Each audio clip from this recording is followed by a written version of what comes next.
It was 1965, and the Chicago PD was investigating a meatpacking plant reported to be the home of a devil-worshipping cult, complete with allegations of human sacrifice. There, the cops were met with heavy resistance. A firefight broke out between the police and the occult worshippers who flooded out of the plant's basement. The cops were pinned down and in trouble, but they had a secret weapon, heavily armed and decked out in sophisticated ballistic armor and covered in strange insignia. Mobile Task Force Epsilon 9, also known as the Fire Eaters, here to assist the cops on behalf of the SCP Foundation. As always with the Foundation, they had no interest in some mere human cultists. Those were a dime a dozen in the world of anomalous monsters. What the Foundation had taken an interest in was who or what these cultists were worshipping. It all begun a few weeks back, near Danforth Meatpacking, an abandoned meatpacking plant just outside of Chicago. No one had given the place a thought in decades, that is, until people started going missing. Rumors spread of people being snatched in the surrounding woods by figures dressed in robes. Mysterious voices and noises were said to be coming out from the cavernous belly of the plant. Some even reported seeing smoke rising out of the building. Thick, black, noxious smoke. Something was terribly wrong here. Something was anomalous. The Chicago Police Department Strike Force, in association with the Fire Eaters from the Foundation, mobilized at Danforth Meatpacking. While the police were initially reluctant to work with these mysterious figures, they turned out to be indispensable for the raid. There were 47 cultists holding out in the basement of the plant, many of them heavily armed, and all of them hopped up on zealous devotion to their unknown master. All except one of the cultists fought to the death during a tense firefight with Chicago PD and the Fire Eaters. The single survivor was still heavily injured and was taken to a secure Foundation facility for emergency treatment and debriefing. Typically, the Foundation would need to perform extensive tests on the Danforth meatpacking plant to discover the source of the anomaly's activity. However, this time, it was a Chicago detective who asked the question that busted the case wide open. "Ah, the hell's with the giant pig?" And while it would turn out to be a whole lot more than that, there was indeed a giant iron furnace shaped like a pig in the center of the facility. Measuring 15 meters by 25 meters by 20 meters at its widest points, the thing was a behemoth. It had an internal furnace despite no apparent fuel source, and a 5-centimeter slot of unknown purpose on the side of the machine's immense rusted hide. Naturally, all the police officers involved in the raid had their memories wiped and restructured, and they were lucky, because they'd remain forever ignorant of the true horrors about to unfold in the confines of that godforsaken factory. As is standard procedure, the plant was isolated, and a Foundation research team, led by lead researcher Westrin, under the authority of Regional Director Caleb, was installed on the new provisional site to conduct tests. Other than everyone feeling somewhat uneasy around it, this new anomaly, dubbed SCP-4511, didn't seem to exhibit any strange activities save for its perpetually burning fire. But during the initial research period, a small white card suddenly popped out of the slot in SCP-4511's side. A researcher carefully approached and looked at the card. There was writing. It said, "Current demand, a flock of my own, satisfied." Though nobody on the team had any idea what this meant. After going through a shootout with a considerable death toll to get to it, having a giant metal pig-shaped furnace spit out a cryptic card was strange. But at the secret medical facility where the surviving cultist was being held, things were about to get a whole lot stranger. As he lay in a bed suffering from his injuries, he pulled one of the medical staff close and uttered cryptic, dying words. "Give whatever it demands, or your suffering will be beyond measure." He expired seconds later, less than 72 hours after the raid. Back at the meatpacking plant, at the exact same time, another white card was produced by the machine, reading, "Current demand, the metal teeth that endlessly churn. Period. 1 week." Perhaps this entity was a little more intelligent than they thought. A number of researchers on the team, invigorated by this new development, were eager to press forward with experiments. Lead researcher Westrin, however, did not share their enthusiasm. Something about this entire situation felt like a grim omen to him. This entity had a plan far beyond their understanding, and on some deep animal level, he knew that helping this thing see its plans through would lead to disastrous results. On this first gut impulse, he denied the request for further experiments, but Regional Director Caleb had other ideas. Caleb overruled Westron's command, and the experiments began shortly after. The entity, jokingly nicknamed the Swine God by researchers, had made its demand: the metal teeth that endlessly churn. But what could that mean? It wasn't long before the entity began to produce more cards, each with their own strange and esoteric demands. However, on some instinctual level, the researchers at the site understood the demands perfectly. The next card's demand was, the metal of this suffocating prison. Upon receiving this demand, researchers collected scrap metal from around the new site and tossed them into the furnace beyond the Swine God's jaws one by one. Inside, they heard the sound of metal crunching. Hours later, all the other metal in the site began to rapidly oxidize and rust, though SCP-4511 itself remained unaffected.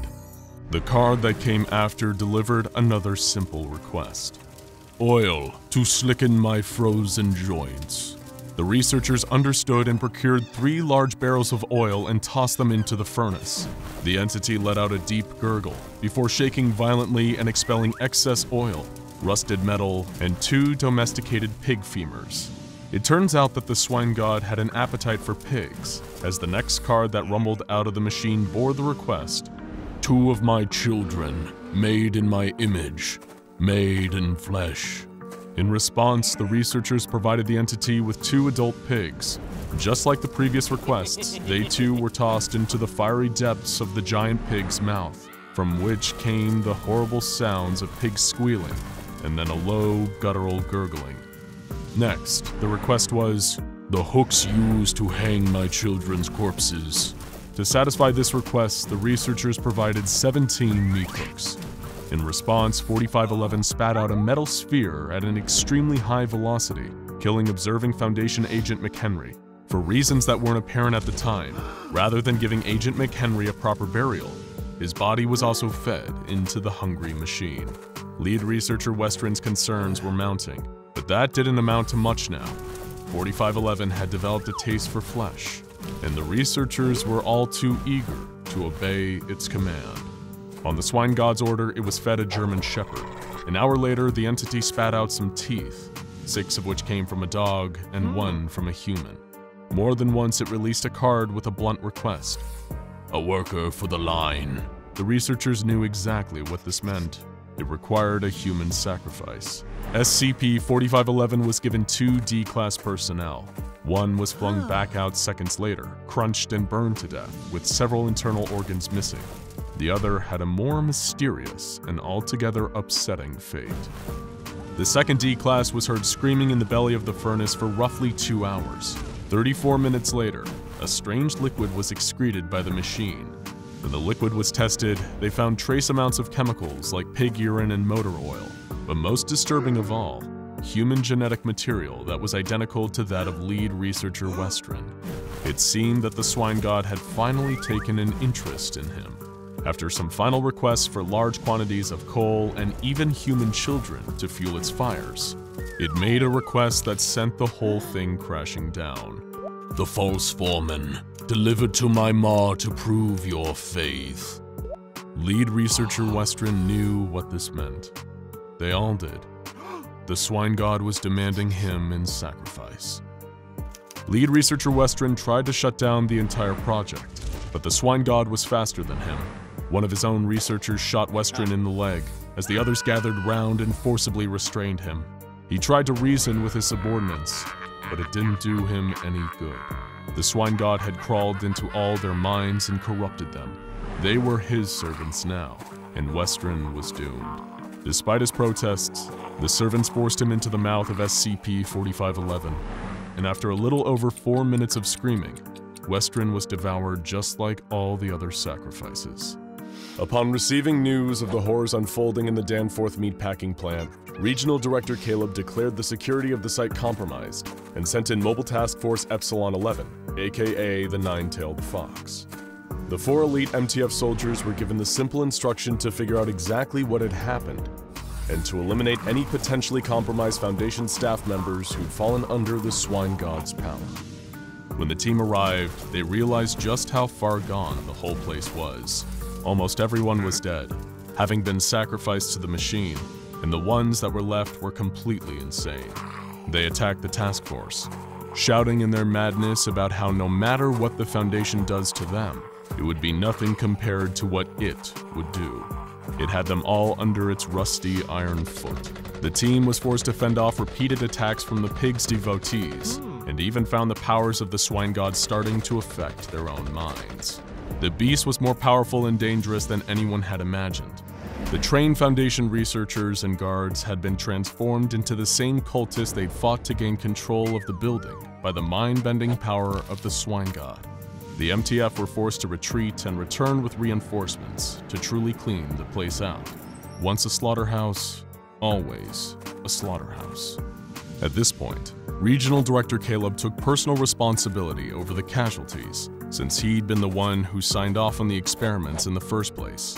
He gave up his Regional Director rank and deemed himself the new lead researcher on the 4511 case. Now that he fully understood the scope and danger of the entity they were dealing with, he wanted to lead the charge in discovering more about the anomaly and hopefully someday negating its deadly effects. This may sound like a happy ending, in spite of all the violence, bloodshed, and human sacrifice that brought us here. But beware of the premature celebration. Despite investigation, the swine god retained no evidence of the objects, animals, and people it consumed and burned. Perhaps it burnt them down to their very atoms, if those even still existed. What we do know is that not long after lead researcher Caleb and his subordinates installed themselves into the facility, SCP-4511 produced one more little white card. It read, "Current demand, a flock of my own, satisfied." And if we've learned anything today, it's that the swine god gets whatever it demands. A brutal truth that lead researcher Caleb is likely to understand much sooner than he thought. He had been pacing back and forth all night. So many hours spent walking to and fro in his quarters that his feet were starting to develop painful blisters. Yet Jace couldn't bring himself to stay still after his unsettling discovery. Over the course of the night, it had driven him almost mad. But it wasn't just the fear of the inevitable calamity he had learned of that was keeping him up and worrying him into a state of near insanity. It was the lie, the smokescreen that had been used to cover up the truth. And it came all the way from the top.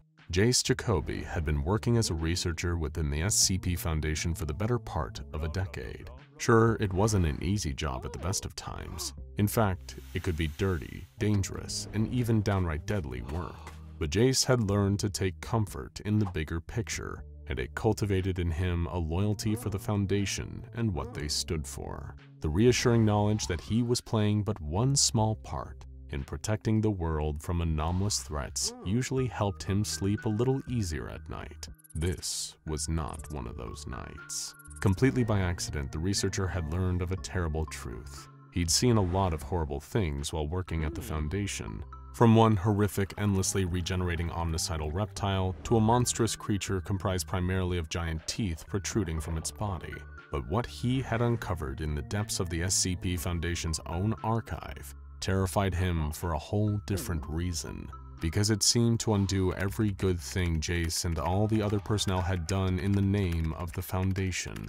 He believed that they were the good guys, that their efforts were to prevent total global destruction.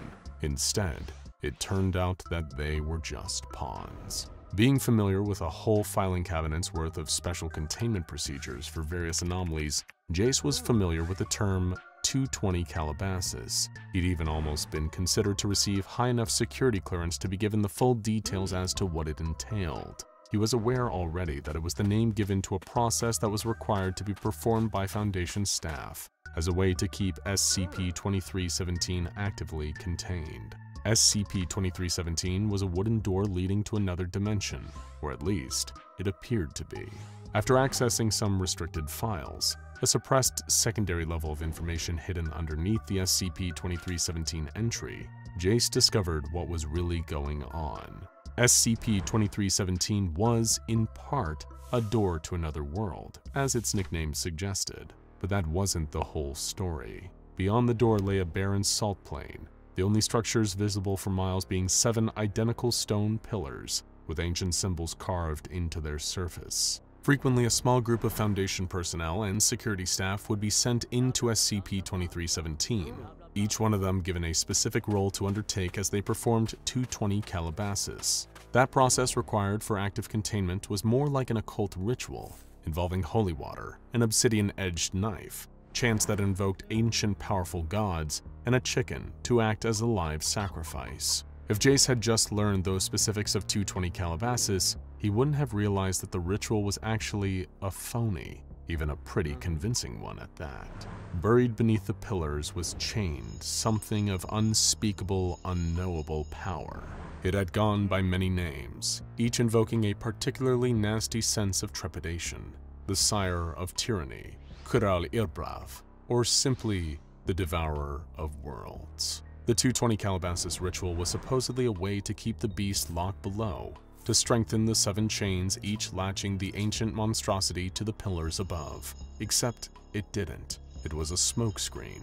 The ritual did nothing to keep the shackles of the Devourer intact. There was but one chain remaining, one more tether keeping the ancient beast caged. And over the years, no matter how many times the Foundation performed 220 Calabasas, it was eroding, getting weaker and weaker. It was inevitable.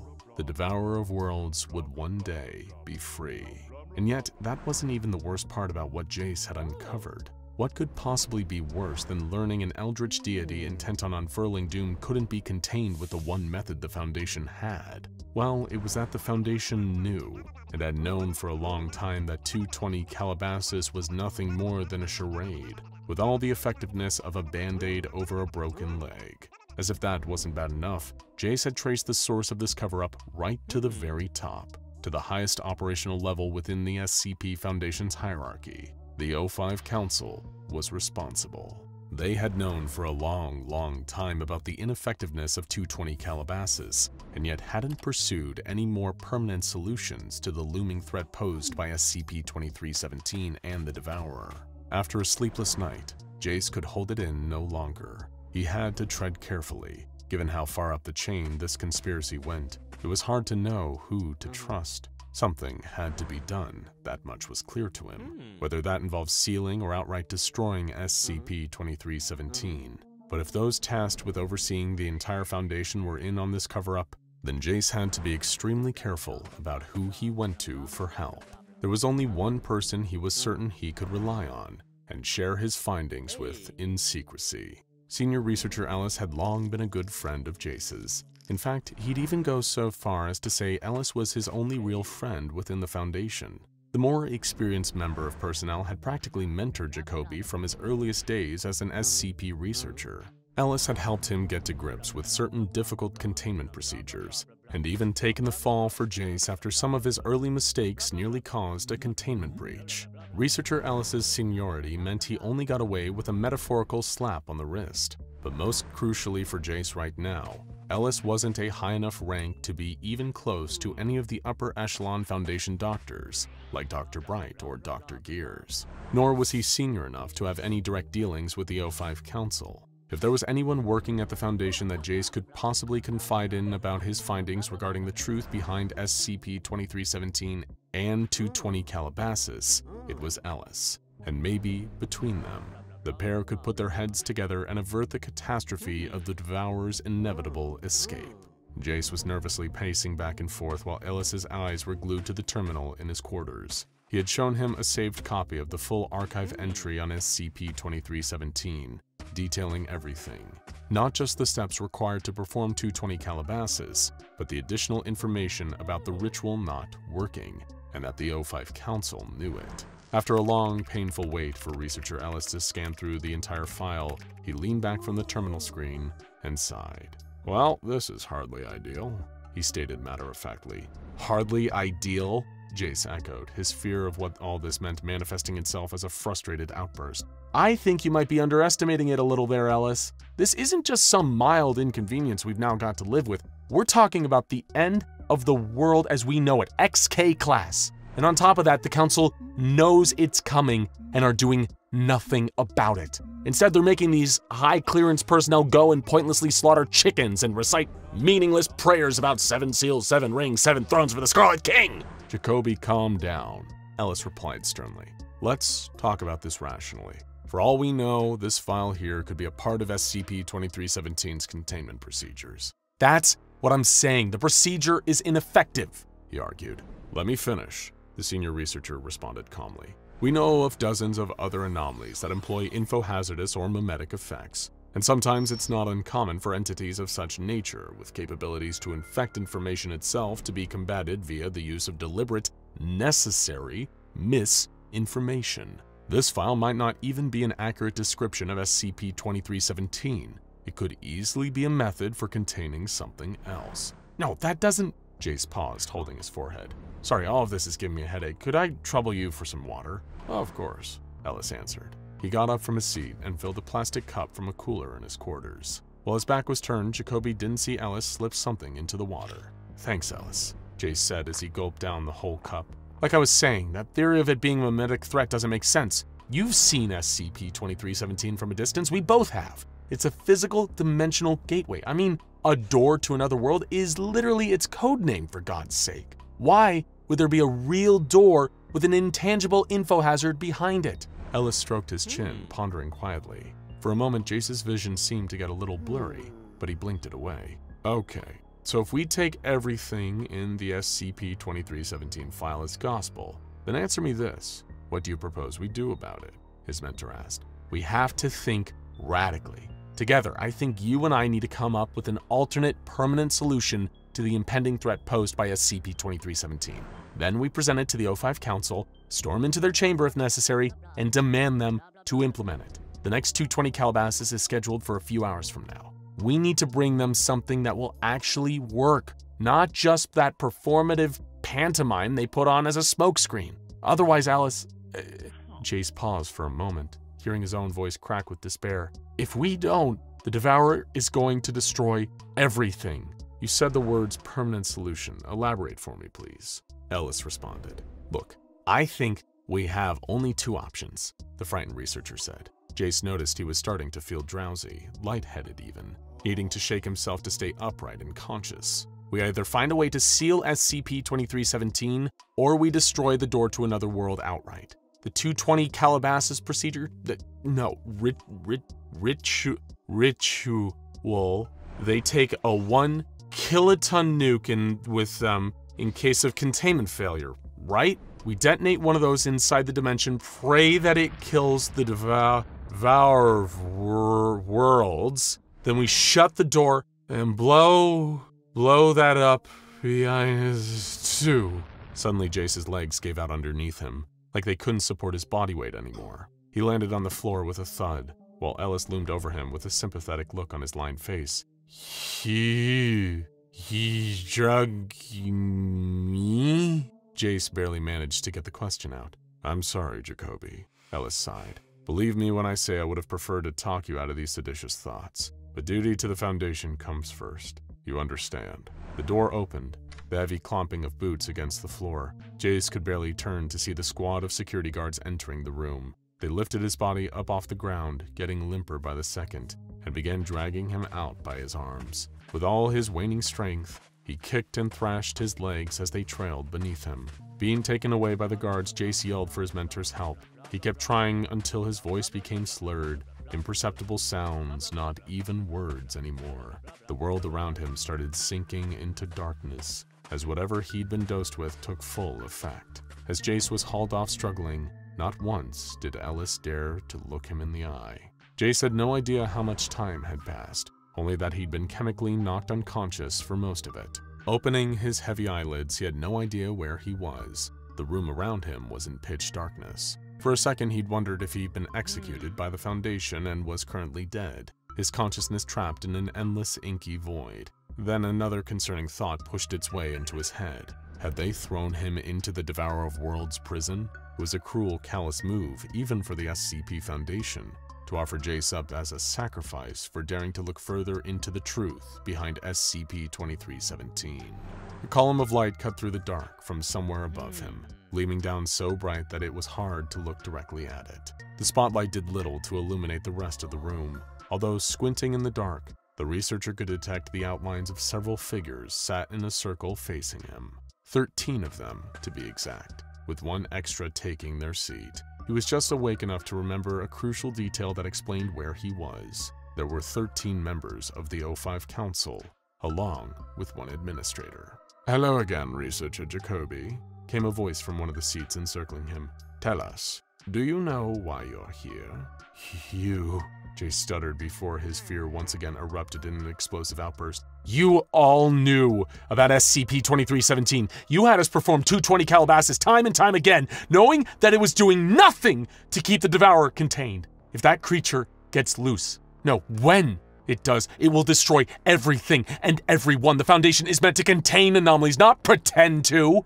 We have a duty to every adult child on this planet to protect them from this entity." "Do not exposit the Foundation's mandates to us, Jacoby," another of the council members' voices replied, sounding not in the least bit concerned. If anything, they sounded bored. "The SCP Foundation acts in accordance with what the council dictates, not by whatever moral framework you have chosen to impose on this organization." "But the Devourer of Worlds is coming," Jace pleaded. "You all know as much.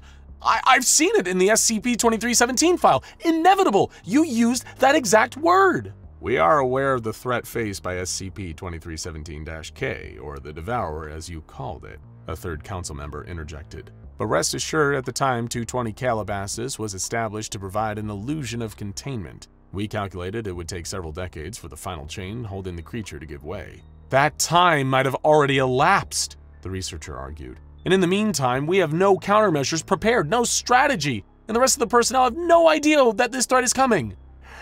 "Almost exactly the same wording as last time," one council member said, not addressing the rest directly but still just audible enough for Jace to detect it. "What do you mean last time?" he asked, thinking back a few short moments to the beginning of this exchange. "Wait, why did you say hello again when I woke up here?" There was a horrible, nauseating silence throughout the room for a moment. Jace had already worked out the answer. Why would the council bother telling him the truth now? "I've figured this out before, haven't I?" he said. "A handful of times," one of the voices replied. "If not you, then another member of personnel. Every now and then someone snoops, uncovers something they shouldn't, and you make them forget it." Jace finishes their sentence for them. "Before we apply the amnestics," the voice said, "observe. Today's 220 Calabasas procedure is already underway." A huge curved screen blinked to life. It filled half the circumference of the room, but wasn't enough to give Jace any clearer of a look at the O5 Council. Each one of them was cast as shadowy, silhouetted figures against the images now appearing on the screen. It was footage being streamed live from one of the personnel cleared to enter SCP-2317. They were already in the middle of performing the phony ritual, spritzing holy water over the 7 pillars, unaware that one of them was still linked to a chain keeping the Devourer imprisoned below. Suddenly, there was a rumbling, a shaking reverberating through the ground on the video feed like an earthquake, or something moving underneath. "Oh my god," Jace breathed as he watched in horror. "It's happening! The Devourer is coming now! Get them out of there!" Some of the O5s mumbled awkwardly to themselves. "We shouldn't act with too much haste. It could just be the creature reacting to the ritual," one hypothesized. "It's been imprisoned for a lot longer than a lot of us have lived. It's bound to get restless," another concurred. "Besides, the security team are armed with a nuclear device in case the worst should happen." On the screen, the tremors were continuing. The personnel member in charge of applying the holy water dropped the silver aspergillum and asporium containing it, spilling its contents over the salted earth below. Without any further warning, the ground started to crumble in the feed, an enormous clawed hand bursting up from underground. It was followed by the hulking shape of something much larger breaking through the salt plain, sending a tidal wave towards the personnel member whose body cam footage was being displayed. The feed cut out, and the room was dark once again. "It's too late." Jace stared at the council in a mix of terror and disgust. "You did nothing, and now it's too late!" Before any of them could reply, another tremor rang out, this time beneath Jace's own feet. The Devourer of Worlds was here. It was bursting through the wooden door of SCP-2317 and tearing the Foundation facility apart with its immense size as it emerged. The walls cracked, the entire building beginning to crumble around him and the O5 Council, who were all hurriedly exiting the chamber to whatever plans or bunkers they had to ensure their own personal survival. Suddenly, the huge weight of something dropped through the dark and collapsed on top of Jace. Standing up amongst the wreckage of the obliterated building, the Devourer of Worlds drew itself up to its full height. It was an impossibly large creature, humanoid and obese. Its entire body was covered head to toe in thick, armored scales, with horns atop its jawless head. From one of them hung the final chain, a withered shackle no longer keeping the monster held within its underground prison. The 7 chains had all failed. The ritual, 220 Calabasas, had failed. In fact, it never worked in the first place. Far below, his arms pinned painfully under a heavy slab of concrete, Jace stared up at the towering form of the Devourer. He had felt scared as the building came down around him, and even now, there was a lingering fear of his own death. But there was something else there too, a sense of feeling oddly relieved. Not necessarily glad to be right about the impending doom, or even pleased to know this ancient trap deity was about to destroy the whole planet, but at least the Devourer of Worlds was honest, he thought. There was no subterfuge, no rituals acting as a smokescreen, no more lies. Just an honest simplicity of a creature whose only goal was to bring an end to everything. As Jace watched, the Devourer raised its hands up, reaching the highest pinnacle of the sky, then brought them straight back down to Earth. It plunged both deep into the skin of the world, deep enough to crack the very surface open. Mantle and magma were spewing everywhere, like blood from the gaping wounds it left in the planet. Jace Jacoby closed his eyes as the ground beneath where he lay trapped ripped open, plummeting him into the dark. Imagine knowing that there's a monster right under your nose. Imagine knowing that this monster is capable of killing any human being on Earth, and all because they simply saw a photograph of its face. When this monster is on the warpath, literally nothing can stop it. No weapon that human beings have invented is capable of even slowing it down. Imagine knowing, in the age of mass media, of clicks and shares, of 24-hour news, smartphones, and limitless social media connecting billions across the globe, that one stray picture of this monster leaked in the wrong place could cause the end of the world as we know it. And this fateful, terrifying day could come at any time. Congratulations, you now know how it feels to be Dr. Dan, the hot-headed lead SCP Foundation researcher on the SCP-096 case. The anomaly itself requires no real introduction.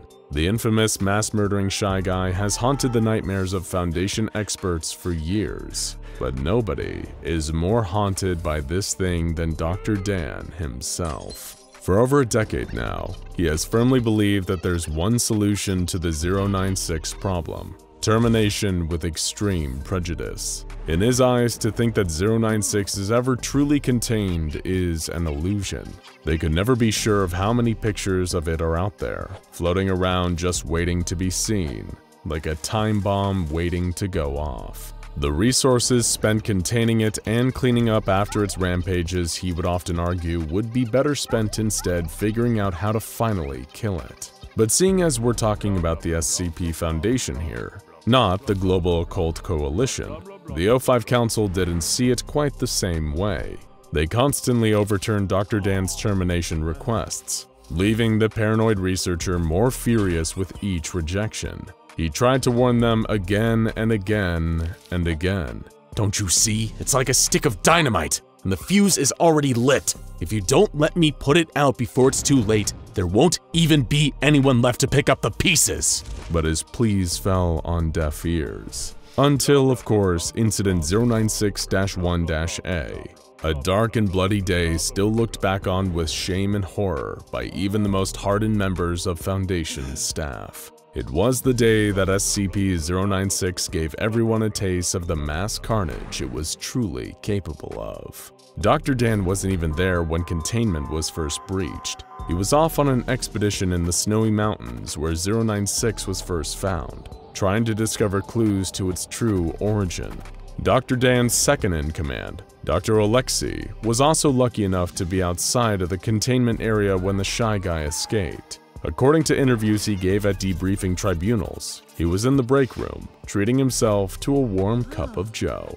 All the other personnel assigned to 096's containment and research were near its containment chamber, a giant cube made of reinforced metal, observing a live feed of data being collected from the cube's interior. As usual, sensors indicated that 096 was pacing within. For obvious reasons, the Foundation doesn't maintain any kind of live visual surveillance on 096. It wouldn't be worth the risk. But what seemed like an otherwise quiet day suddenly took a turn for the insane. The monitors began displaying terrifying data, indicating an imminent containment breach as the wails of the creature within the cube echoed out through its metal walls. Some tried to run. Others did all they could to engage emergency procedures, while guards armed with heavy weaponry rushed into the room. They all knew in their hearts that it wouldn't save them, but what else could they do? A huge dent bulged out from the side of the cube, then another, before the metal was torn open like tissue paper as the furious hands of the Shy Guy began clawing their way through it. Secondary layers of protection were deployed, but they didn't help. 096 just kept ripping through all the barriers. As everyone in attendance knew, once it was in its rage state, nothing could stop it. Literally nothing. The guards attempted to fire on the anomaly, but their bullets did no good. As the creature burst free, most of the people in the room had at least momentary visual contact with its face. In response, Code Lima was declared, and the entire chamber was flooded with a fast-acting nerve gas, killing everyone. Everyone except for 096 itself, of course. Within 2 minutes, 096 had broken free of the entire containment site and began running through the desert at breakneck speeds towards its distant target. The Foundation needed to act fast and find a way to stop it before it hit a population center where the death toll would skyrocket. Team Echo Romeo were dispatched to pursue the creature in a heavily armed attack helicopter, while MTF Tau-1, a task force specializing in SCP-096 containment and recovery, forged ahead to identify the anomaly's target, designated 096-1, and to move any other civilians out of harm's way. Dr. Dan was alerted of the disastrous situation and offered guidance to both teams from afar. Echo Romeo's chopper pursued 096, barely able to keep up.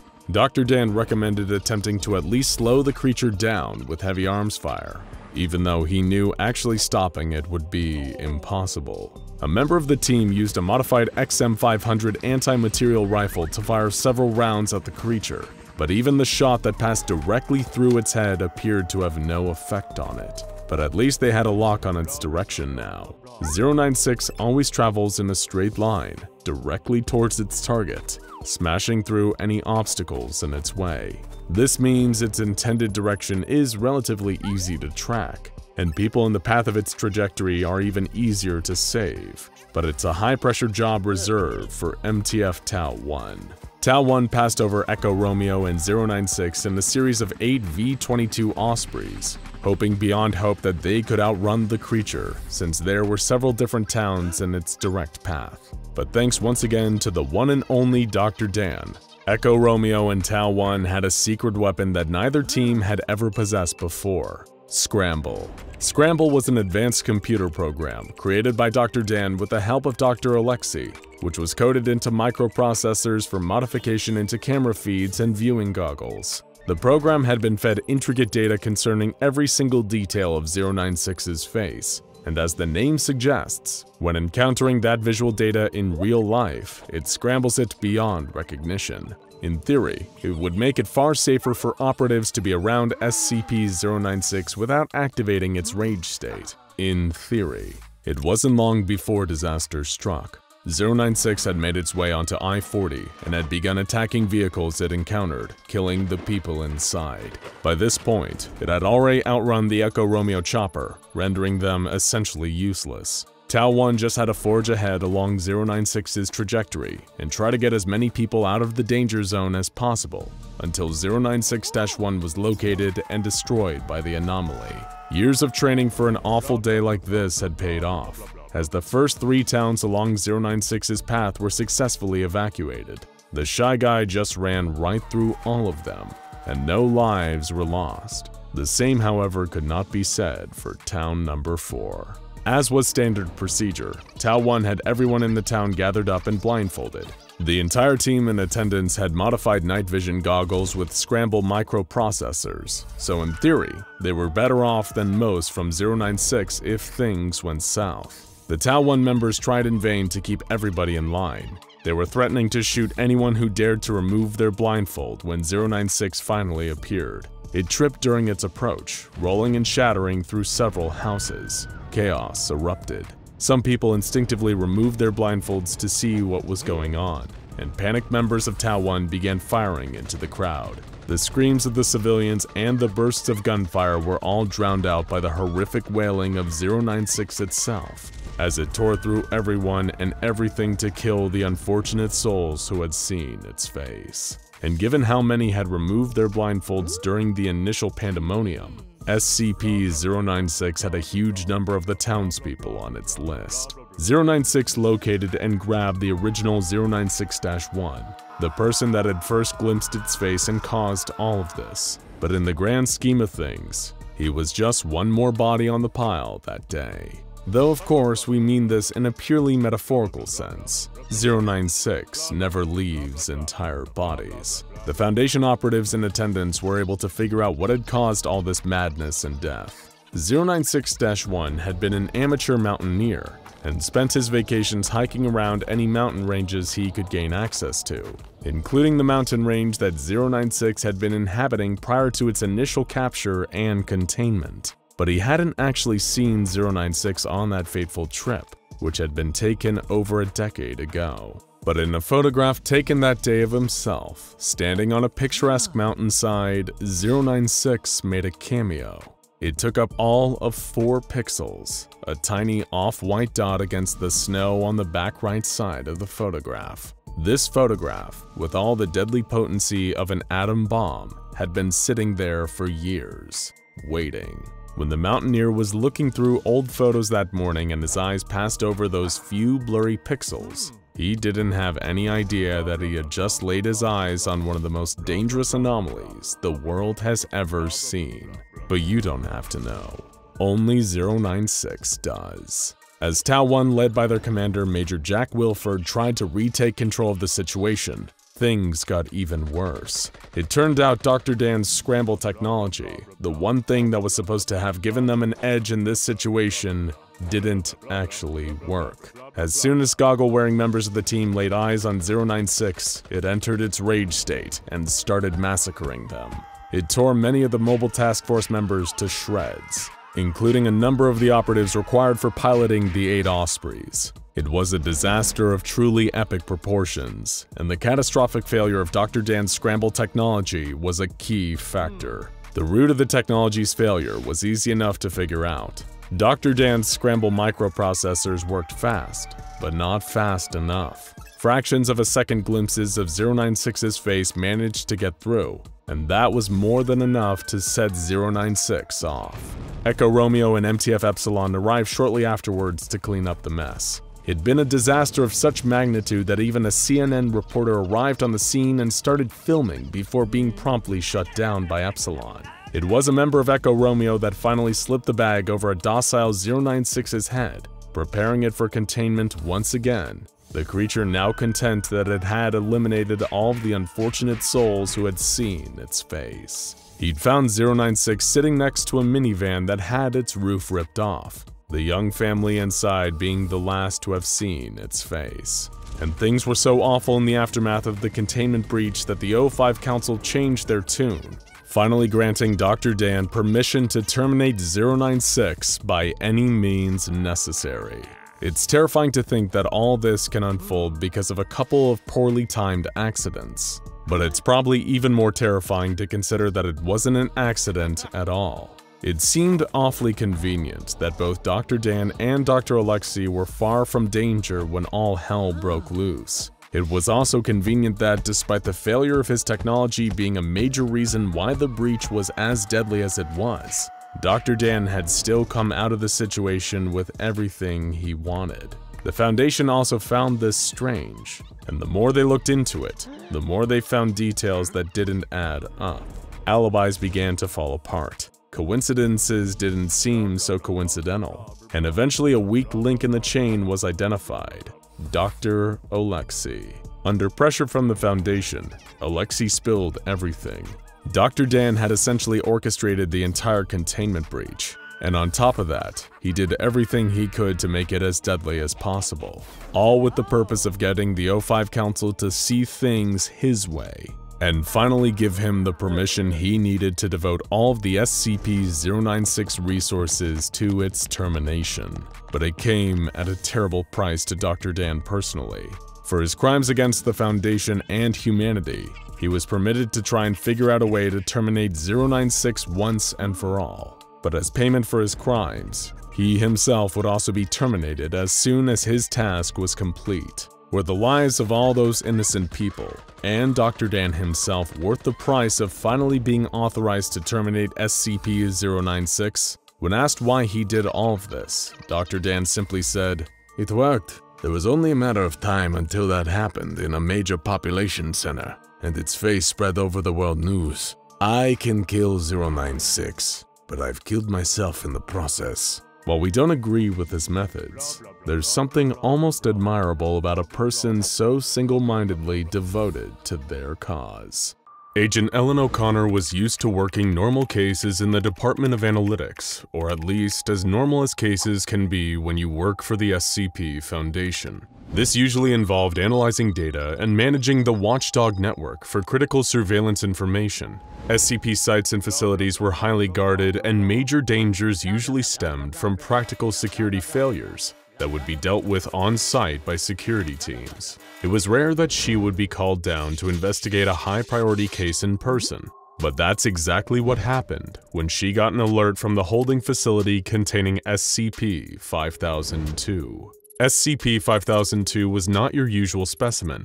Better known as Emma Hastings, she was a seemingly normal woman born in Tewkesbury, England, where she worked as a writer of detective novels. Born in 1978, she had published 10 books that had found moderate success and was living a quiet life without much to gain the Foundation's attention. That is, until the Foundation started observing strange events around her. It seemed that whenever Miss Hastings read a copy of one of her own books, the events would occur in real life. While some details might change, the main narrative of her book would play out, along with any associated deaths. The Foundation picked up on this pattern when they intercepted UK police reports and took a confused Miss Hastings into custody. She claimed to be unaware of this strange effect, but cooperated with Foundation authorities and was taken to Site-06, where she was kept in a standard containment cell. But then came the events of December 14th, 2019.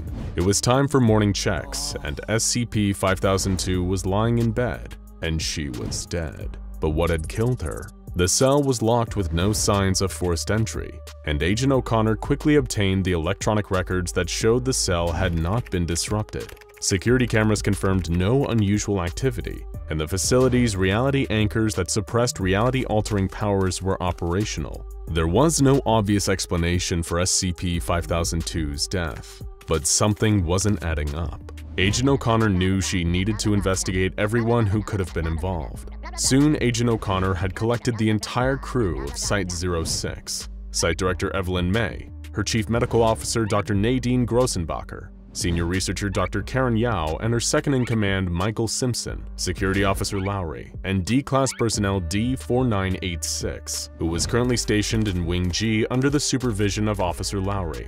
It seemed that after her death, SCP-5002 had become the star of her very own detective story. The first meeting of all the suspects was tense. Agent O'Connor tried to present the basics of the case, but it soon descended into arguments. D-4986 had an attitude, and Officer Lowry wasted no time in threatening the D-Class personnel. Junior Researcher Simpson, meanwhile, quickly started showing contempt towards the deceased Miss Hastings, referring to her as a neutralized specimen. Agent O'Connor let them argue among themselves, watching and studying them before surprising them all with an announcement. One of the people in this room was SCP-5002's killer.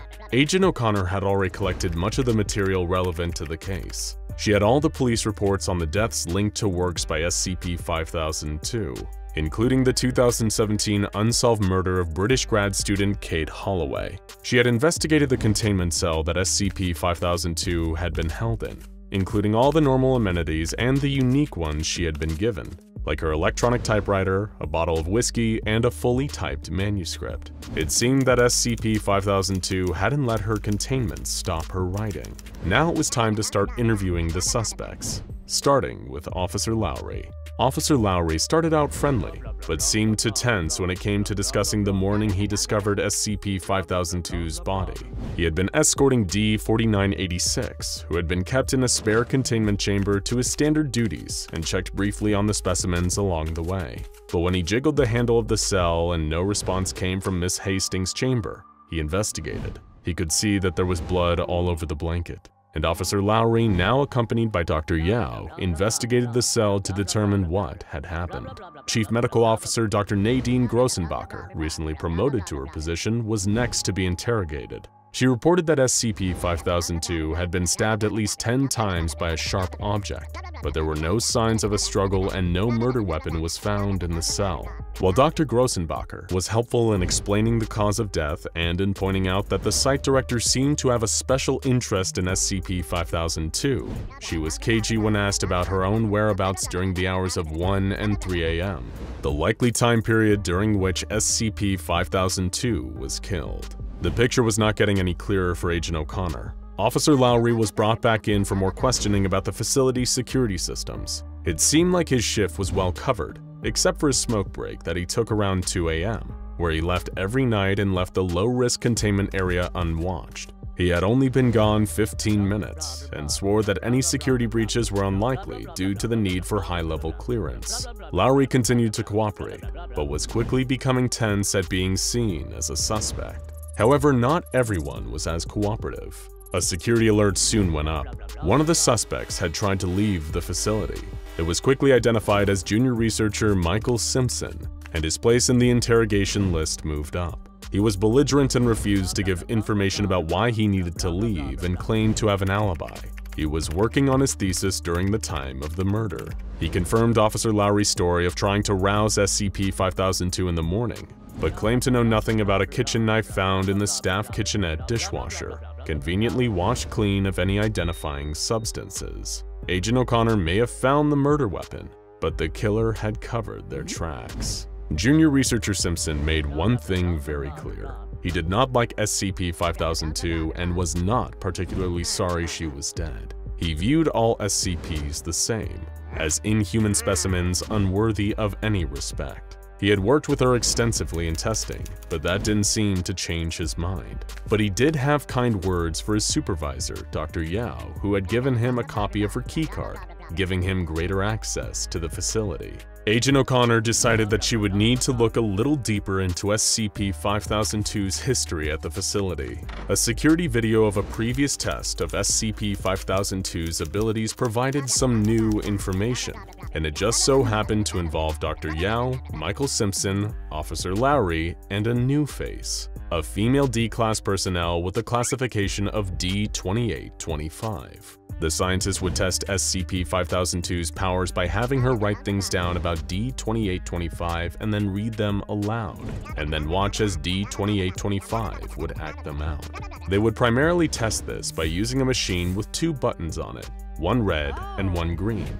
5002 would write out and then read a passage describing D-2825 pressing a sequence of red and green buttons to see if she would follow it. 2825 followed the sequence exactly as SCP-5002 had written it, but only once. If SCP-5002 read it again, there was no effect. While it worked when some of the text was redacted, it seemed to make D-2825 deeply upset and confused, as if she was being puppeted. Both SCP-5002 and D-2825 were led back to their cells, but not before SCP-5002 asked a disturbing question. What if D-2825 had been restrained when the text was read? The investigation then shifted to Dr. Yao, who had worked more closely with SCP-5002 than anyone.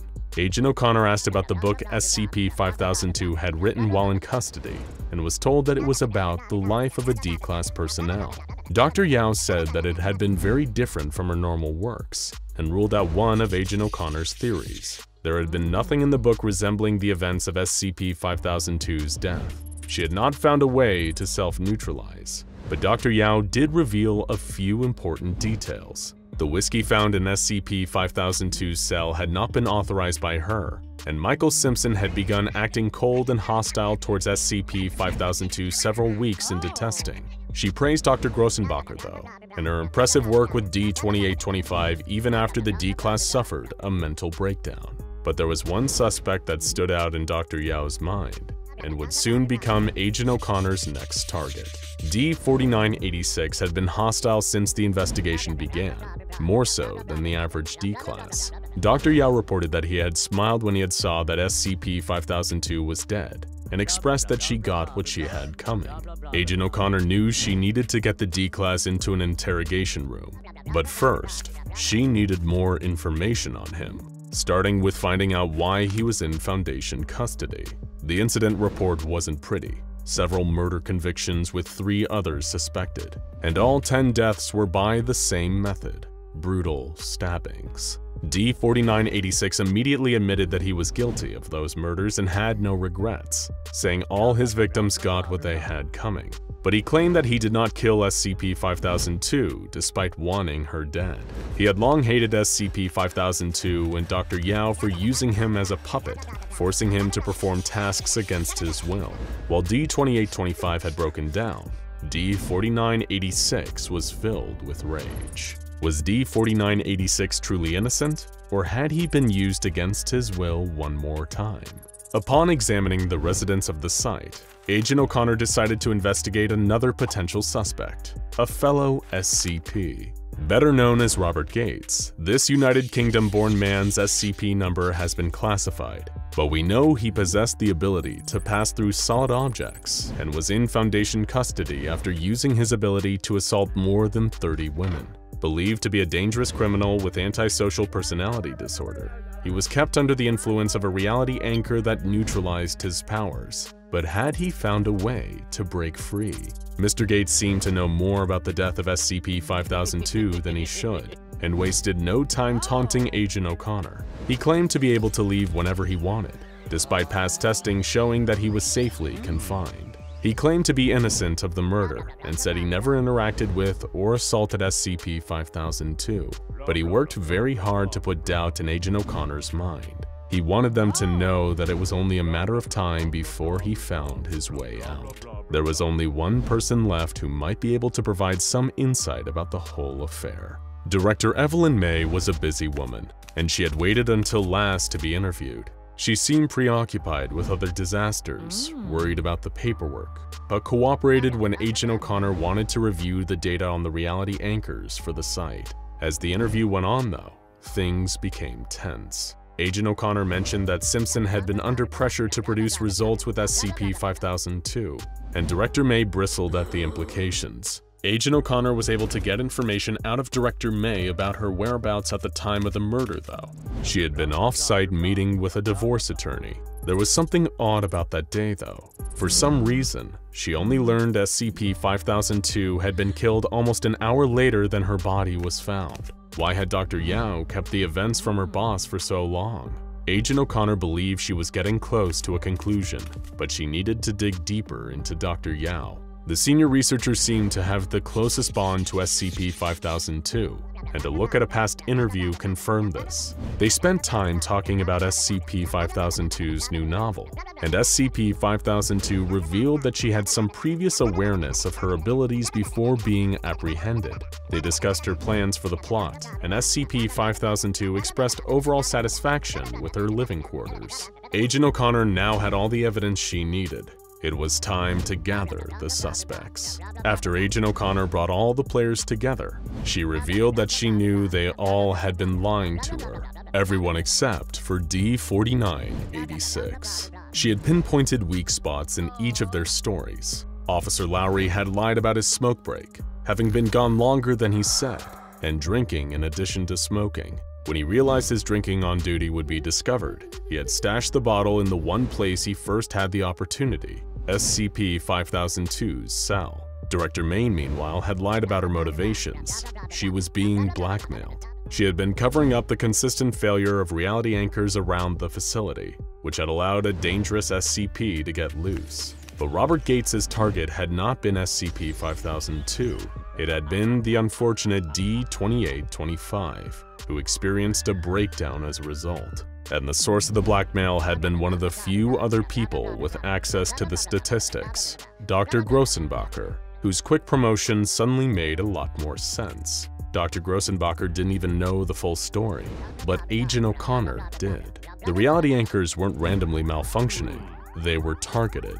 None of the other cells ever malfunctioned, only Mr. Gates's. He was placed in close quarters with SCP-5002 with the intention of him targeting her by Director May, or as she used to be known per a conversation with her divorce lawyer in London, Eve Holloway, the mother of the late Kate Holloway, one of the people who died because of SCP-5002's anomaly. She had been plotting for a long time to make her suffer, but she wasn't the one who brought the knife into the facility.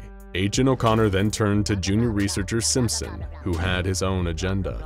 His stony and cold facade was all cover for his participation in the radical group known as the Serpent's Hand, which attempted to liberate SCPs. He had planned to break into SCP-5002's cell and liberate her that night, giving her the kitchen knife for protection and escape with her. Simpson was shocked when SCP-5002 refused to leave, because she had something keeping her there. She was in love with Dr. Yao, and they were in a relationship, and that was the primary reason she was so content in her captivity. Dr. Yao was in love with SCP-5002, or Emma, as she called her, and had been intentionally slowing down her research to ensure she stayed in her facility for as long as possible. She had been editing the footage to keep their trysts a secret, and it would have worked if Agent O'Connor hadn't noticed the timestamps while investigating the mysterious case of the Jack Daniels bottle. It seemed that there were many people with ulterior motives, but none of them with a reason to kill SCP-5002. The pattern of the blood indicated that SCP-5002 had been stabbed standing up, not in her sleep, and then dragged back to her bed. It wasn't an ambush murder, there was likely a confrontation. And after eliminating all the other suspects, Agent O'Connor had pieced together the timeline of the events. Junior researcher Simpson had made his attempt to get SCP-5002 out of her cell, but she had rejected the escape attempt. In his hurry to avoid detection, he had left the knife behind in the cell and left the cell door unlocked, just in time for Officer Lowry to jiggle the handle as he walked by and find it unlocked. He was drunk, and he picked a fight with SCP-5002. In the argument, the truth came out about her and Dr. Yao. Officer Lowry felt she was flaunting it, taunting him, and he couldn't handle it. He believed Dr. Yao should have loved him, not SCP-5002. Dr. Yao had always had a good relationship with Lowry and ignored the signs of trouble on his profile, like his history of drinking. She didn't realize he was becoming obsessed with her, and once he lost his mind and stabbed SCP-5002, he did his best to cover it up, and he would have gotten away with it if it wasn't for the mystery of the Jack Daniels bottle. Officer Lowry was arrested for murder, but Agent O'Connor still had questions. The final report on the case would indicate her great doubts about the outcome. When dealing with a reality warper, is anything as clear-cut as it appears? While the reality anchors in SCP-5002's cell were active and there were no texts detailing the events of her murder, Agent O'Connor wondered if her ability could have triggered it. She examined several blank pages found in the containment cell that had been cut into an elaborate pattern. She wondered if when they were placed on the right pages, if they could be some kind of Grill cipher, revealing a new meaning. While she didn't have any answers, Agent O'Connor believed that the ambiguity of the case possibly warranted leniency for Officer Lowry. But she was still left with one big question. In a world with specimens like SCP-5002, who can rewrite reality, how much of anyone's story is truly their own? One of the primary aims of the SCP Foundation is to contain the anomalies that they discover. Secure, contain, protect is their mission statement after all. However, there are some forces so unknowable and malevolent that there is no way to truly contain them. SCP-4511 is one such force. Very little is known about SCP-4511, even compared to other SCPs, many of which are mysterious by their very nature. We do not know what it is, we do not know what it wants, and we do not have any meaningful way to stop it. The best that can be done to protect yourself from it is to implement the few known preventative measures available and pray that it doesn't set its sights on you. The little information that exists on SCP-4205 was recorded by Wade Dalitz, a former junior researcher at the Foundation. He wrote the initial report on SCP-4205 on a computer, Terminal 4. Though his work was highly valuable and provided many previously unknown insights about the nature of the SCP, sadly his knowledge could not save him. The official entry on SCP-4205 was his final act before his death on December 11th, 1992. Before we get deeper into that entry and Wade's final day on Earth, it's important to understand what SCP-4205 is, or at least understand the little we know about what it is. 4205 is a Keter-class SCP, meaning that it's incredibly difficult or complicated to contain. It also shows extreme hostility toward all life. It is described as an amber-colored pair of human-like eyes, with the ability to appear spontaneously in windows, mirrors, or any other glass or glass-like surface. One of the reasons so little is known about these eyes is that anyone who sees them dies within seconds. Much like the mythical basilisk, the gaze of SCP-4205 is deadly and inescapable. The eyes only seem to appear to people who are alone in a room, and never in places where there's more than one person.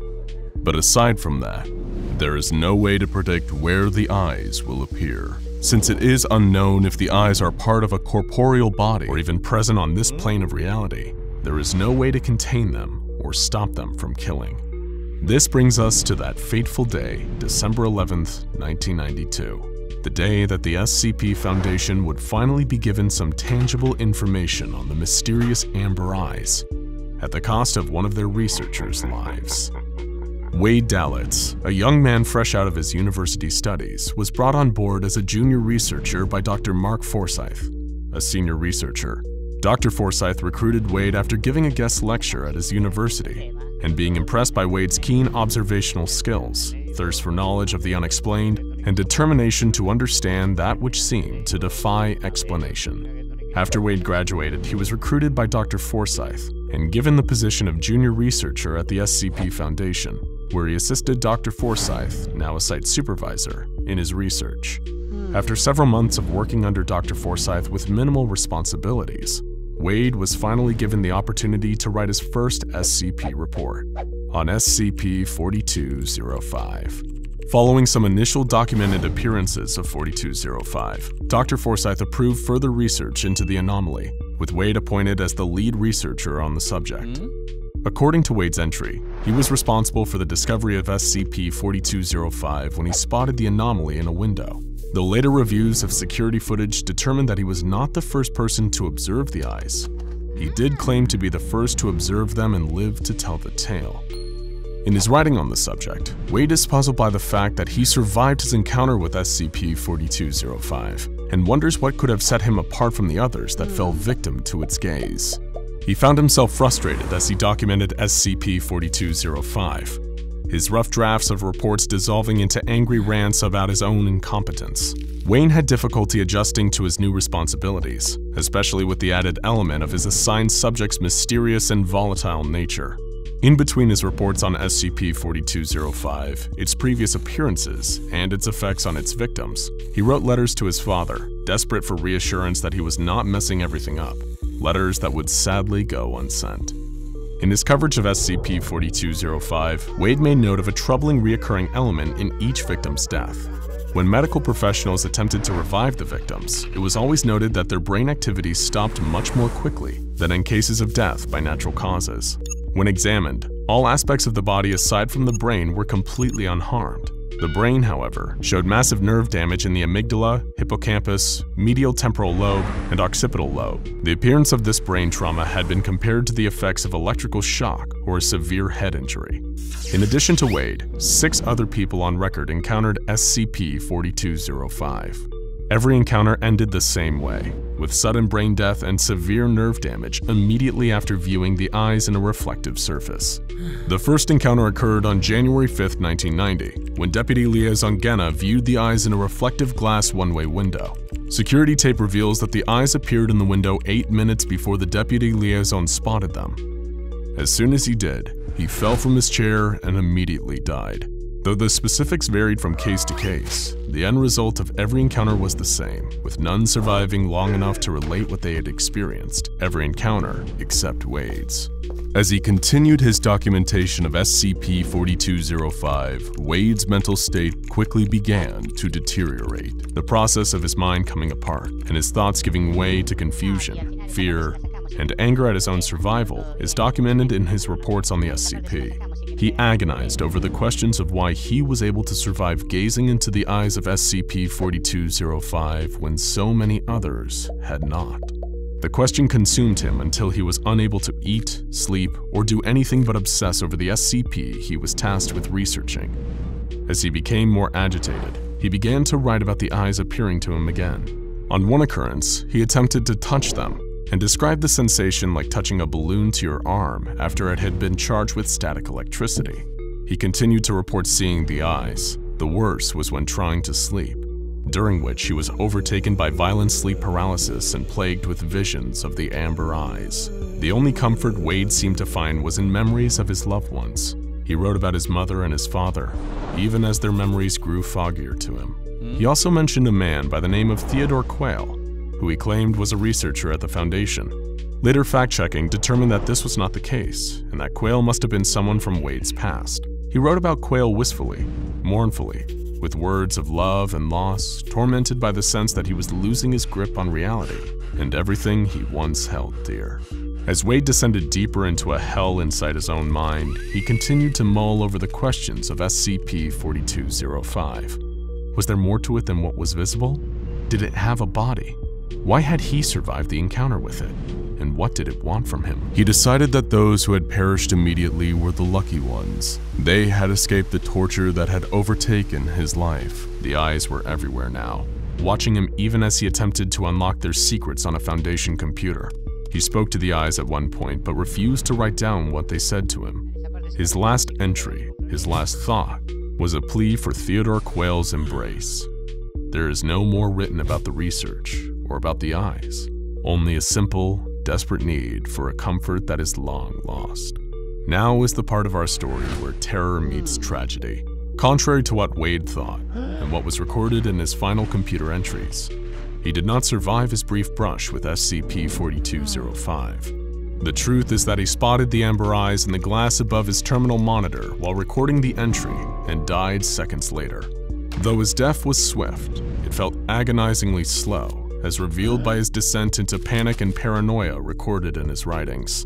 The entries recorded as a result of the connection Wade in the computer, his physical contact with it at the moment of exposure to SCP-4205's anomalous effects, allowing the terminal to archive his final thoughts before he succumbed to the deadly nature of the eyes. The entries were never physically typed, but rather jumped from his dying mind into the mainframe. His entries, the echoes of a dying mind, offer a glimpse into the way that SCP-4205 kills its victims. In the seconds leading up to death, the amber eyes fast-forward a person's mind, feeding on the electrical impulses that it gives off as it speeds through what seems to be days of fear and of a loosening grip on reality. The death may be swift, but the suffering is long. Wade left the Foundation with a digital fingerprint, an echo of the person he was at his core, in addition to his experiences with SCP-4205 itself. Wade spent his final moments terrified for his life, dreaming of a father that he missed and a long-lost love from his college days. His sacrifice must not be forgotten, because no one ever survives an encounter with SCP-4205. His documented final moments are the only first-hand account in existence. Junior researcher Wade Dalitz gave us a gift in death. He allowed the SCP Foundation a glimpse into the true horror of the amber eyes and a reminder of what they are capable of stealing from us. So be careful of windows, mirrors, screens, and all reflective surfaces. When you look into them, You never know what you might see looking back. Okay guys, so to wrap this video up, I really don't think this cursed episode of this show was real. It's obviously just a really good scary fan animation, and the fact that the creators behind it didn't come out and claim ownership of it sooner, allowing it to be reposted and re-uploaded so many times, is really what got people thinking it was legit. That being said, it's still a good attempt at what a cursed lost episode would look like, so shout out to those animators, man. Anyway, I've been the GOAT Hellholder98, be sure to like this video, subscribe to my channel down below, and hey, if you know about any more lost media you want me to cover, leave it in the comments, I'll check it out. Now be sure to follow my socials at Hellholder98. I go live most days and post updates about new videos on my story, so go check it out. Alright, until then, I'll see you somewhere down the line. The moment his finger pushed the button to stop the camera recording, the practiced false smile dropped from Holden's face. It was hard not to feel down after he'd finished filming a new video, not thanks to any post-creativity slump, but the more depressing knowledge of just how much of an uphill battle this whole thing was. It felt like yesterday when Holden had first gotten into the creepier side of the internet. He never ventured into anything illicit or outright illegal, mind you, but there was a distinct corner of the web that had pulled him in when he was still at school and just starting to spend more time online.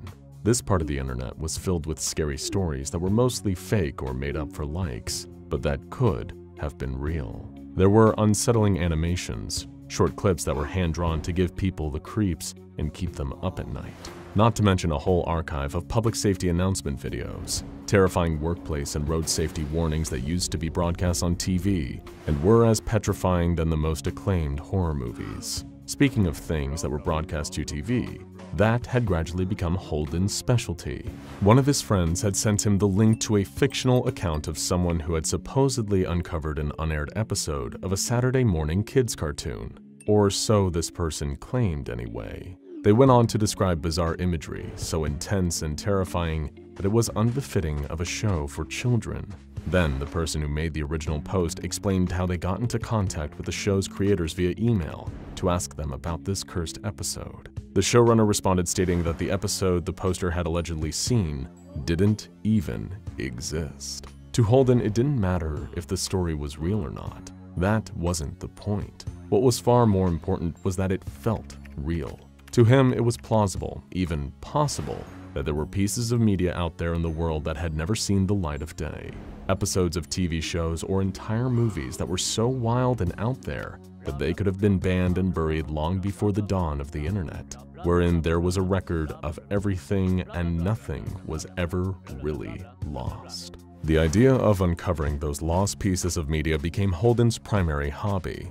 He'd come home from school, throw his backpack onto his bed, and then sit in front of his computer for hours without even changing out of the clothes he had been wearing all day in class. But all the time he spent trawling through forum threads, following and messaging collectors on social media, listening to theories and coming up with his own. Eventually, it began to encroach on other things. Much to his mom's disappointment, Holden's grades took a rapid decline, and it wasn't long before he was failing his classes bad enough to not make the cut to continue on at school. But as much as it upset his mother, Holden really didn't mind. He was already thinking way beyond high school, and he knew he didn't need grades to be able to do the one thing he wanted to do with his life. Holden set up his own channel, with the plan to start uploading videos under his new online alter ego, and before long, Hellholder98 was born. He centered his whole internet persona around lost media, discussing which popular rumors were true and which were fictionalized for likes and clicks. It started out with a few discussion videos, where he would simply sit in his bedroom, a camcorder opposite him as he spoke. But before long, Holden was adding more and more flair to his content, learning how to edit on his computer, adding clips or screenshots he could find of supposed lost TV episodes to give his videos some credibility, a very necessary quality when trying to determine if certain things were real or not. Each video he finished, he had another 2 topics to a list of ideas he kept, planning to just perpetually churn out content until he eventually had a huge hit that went viral. Although the one thing he didn't realize until it was perhaps too late was that social media success didn't happen overnight. In fact, it didn't happen over many nights either. No matter how often Holden promoted his channel on his social media profiles, or how many new videos he uploaded, he couldn't seem to get any to land well and get boosted by the algorithm. At least that's one of the things he attributed the problem to. He pointed the finger of blame at anything that he could. One day, it was that the algorithm was suppressing his channel and boosting others who had already got more subscribers. The next, it might be his slow internet connection had led to one of his videos going live at a time when the site had low traffic. The one possibility that Holden didn't stop to consider was that maybe his genre of content was too niche, but that the days of the internet's interest in lost media had already peaked back when he was still in high school. Nevertheless, he kept trying, making content day in and day out, working under the assumption that if he just made enough videos, then one day he was sure to blow up. That would be his big break, his ultimate win, a video that did well enough to garner thousands, if not millions, of views. But the more time he devoted to Hellholder98, the only number that seemed to be at all increasing was the number of videos he had posted, each one barely garnering view figures that were above a single digit. To make matters worse, getting help with growing his online brand was next to impossible. Every now and then he would post on forums asking for advice, or if anyone wanted to collaborate so he could gain some exposure from creators with bigger followings. Those posts were often met with a slew of apathetic, snide responses, or comments telling Holden to just, quote, make better content, as if that was solid, specific advice. On top of that, his mom had outright refused to support her son's chosen career path, citing his failure at school as the main reason. Speaking of, any friends Holden previously had at school had all moved away in the years since, going off to pursue college and other higher education. Some were even starting their new and exciting professions. The old saying said, "It's lonely at the top," but Holden was just as lonely down at the bottom, posting his content in total obscurity, as if he was just shouting into an empty void, with no one around to hear. The few people Holden did still consider his friends were all as chronically online as he was, most of them fellow lost media collectors. After interacting with them in the comment threads of various forums, the handful of like-minded guys were as close as Holden had to people actively supporting his channel. The collectors would usually give him pointers or topics to discuss in videos, and contributing to the single-digit view count underneath his uploads. Although to him, it wasn't nearly enough. He didn't want just his friends to see his videos. He wanted an audience, a fan base of his own. It was late, the light of the computer monitor illuminating the dark of Holden's bedroom. Hunched over his desk, he was clicking and dragging clips into the timeline of a video project, trimming them down to make the whole thing better paced, snipping out bad takes where he stumbled over his words or misspoke.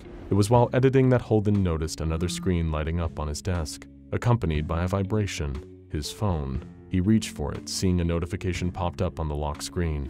It was from Goth, one of the lost media collectors, and it read, "Dude, urgent, found something that you can make a video on." Holden sighed. It was late, and he was already focused on editing this current video tonight. If he got it finished, then he could go to sleep. "What do you know about the deathly videotape?"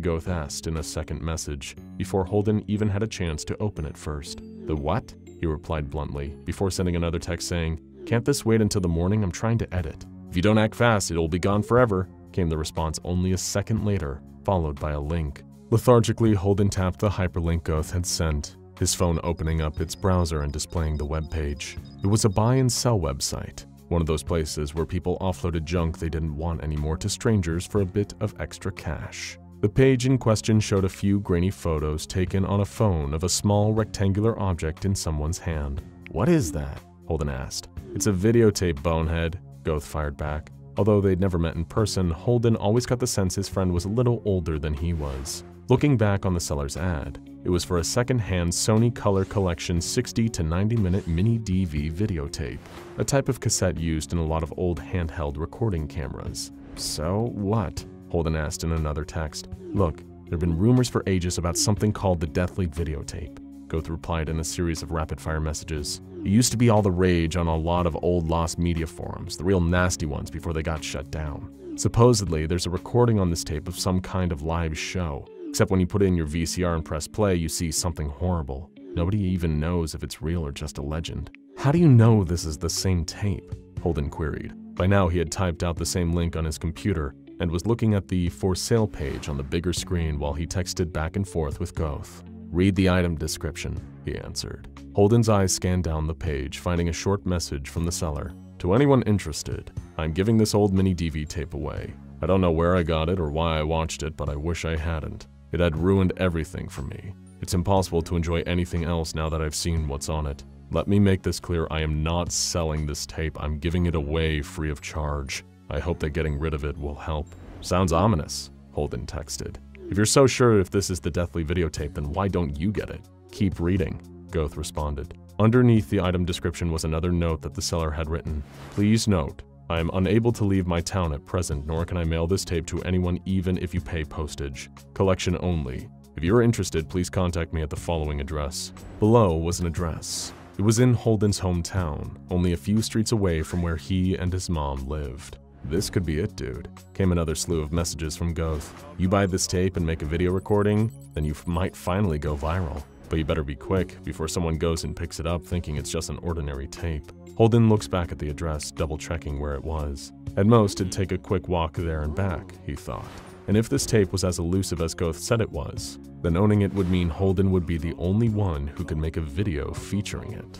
After messaging the seller the night before, Holden found himself rushing through his quiet neighborhood to the address. All night as he tried to sleep, he kept thinking of the video he was going to make, how it could finally put him on the map, and at long last, bring him the E-fame he'd been working towards. Rapping his knuckles against the front door, he was met by an older man who stood on the other side. He was walking with a crutch, with a few bruises and stitched-up cuts on his face. The second that Holden explained he was there for the tape, the man reached to an unseen shelf just inside the doorframe and thrust the rectangular cassette into his hands before shutting the door as quickly as he could without it hitting Holden square in the face. He stared at the tape in his hands, though through its transparent green plastic case, he could see a hand-scrawled note. I know you'll ignore me if I tell you not to watch this, it read. So if you do, then on your own head be it. Having spent the rest of the day looking up exactly what he'd need to play such an old, outmoded recording format and convert the footage to digital so he could include it in his video,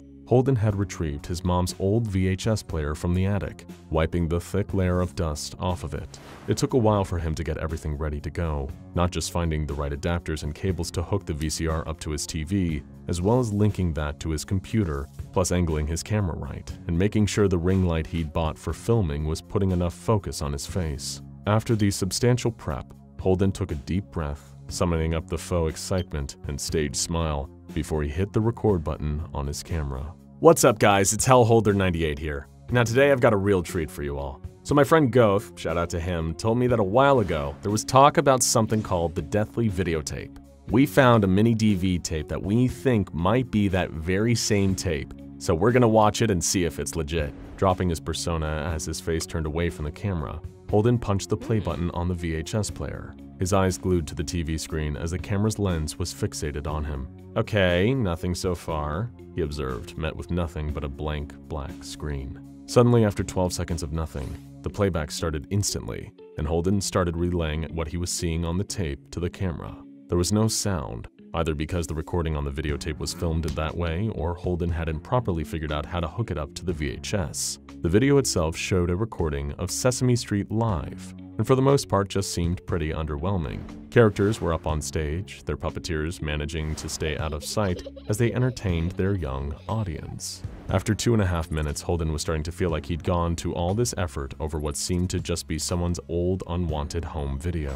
Just as he was considering turning off the camera and throwing the videotape in the trash, at almost the 3-minute mark, something weird started happening on the stage. The actor playing one of the bigger characters seemed to be having some trouble, instantly trying to pull off his cumbersome costume, much to the distress of the kids in the audience looking on in horror. But it wasn't just the illusion that had been broken. The actor was trying to get out of his costume because he was choking. He dropped to his knees on stage, clawing at his own throat before finally falling face down, totally still, asphyxiated, dead. Over the next almost 20 seconds, the same thing started happening to another 3 of the characters on stage, all of them violently choking while the children in the audience screamed and cried silently on the inaudible tape. Then, at 3.5 minutes, the video cut out. Holden was unsure how to react, at first a little creeped out, only to be somewhat bemused. He played it down for the camera, remarking that the video seemed tame compared to some of the more graphic fake content he'd seen. But the whole time, even after wrapping recording, sitting awake all night to edit his reaction video, blurring out the parts that would break the terms of service, he had no idea what he'd seen was actually real or not. Finishing the final edit just as the sun was coming up, Holden hit upload and crawled into bed while his video was uploaded. The buzz of a text message from Goth awoke him. "Dude, I told you this video was going to make it big." Without even replying, Holden booted up his computer and opened the page for his newly uploaded video. The view count was already in the thousands and climbing, comments pouring in underneath, mostly from people debating whether or not the contents of the tape had been faked. Holden punched the air in excitement. He'd finally done it. But as the video kept playing, he heard a retching sound coming from the computer's speakers. He turned to look back at his earlier self, filmed only the night before. Except what he was seeing play out on screen now wasn't what he remembered happening last night. It couldn't have, because the Holden in that video was choking. That wasn't possible. He was alive and watching his own video right now. But somehow the footage was shown him dying, his airway blocked, face turning red, then blue as tears streamed down his cheeks. In the video, Hellholder 98 fell down, dead from asphyxiation, and watching it made Holden feel sick. To make matters worse, none of the comments under the video seemed to have witnessed the same ending. Holden even texts Goth to ask if the same thing had happened, but he described the ending exactly as Holden remembered filming it. But afterwards, it didn't stop happening. Everything he watched ended the same. Every clip online, every TV show, every movie. Holden couldn't even read a book without some characters, fictional or otherwise, keeling over and choking to death, just like the characters on the tape.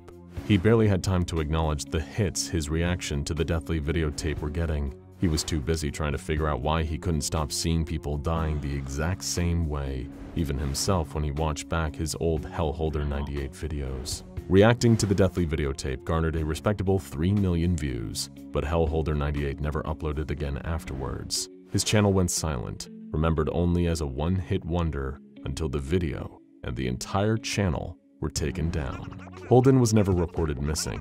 The Foundation made sure of that when they came by to collect SCP-583 and place the videotape into containment.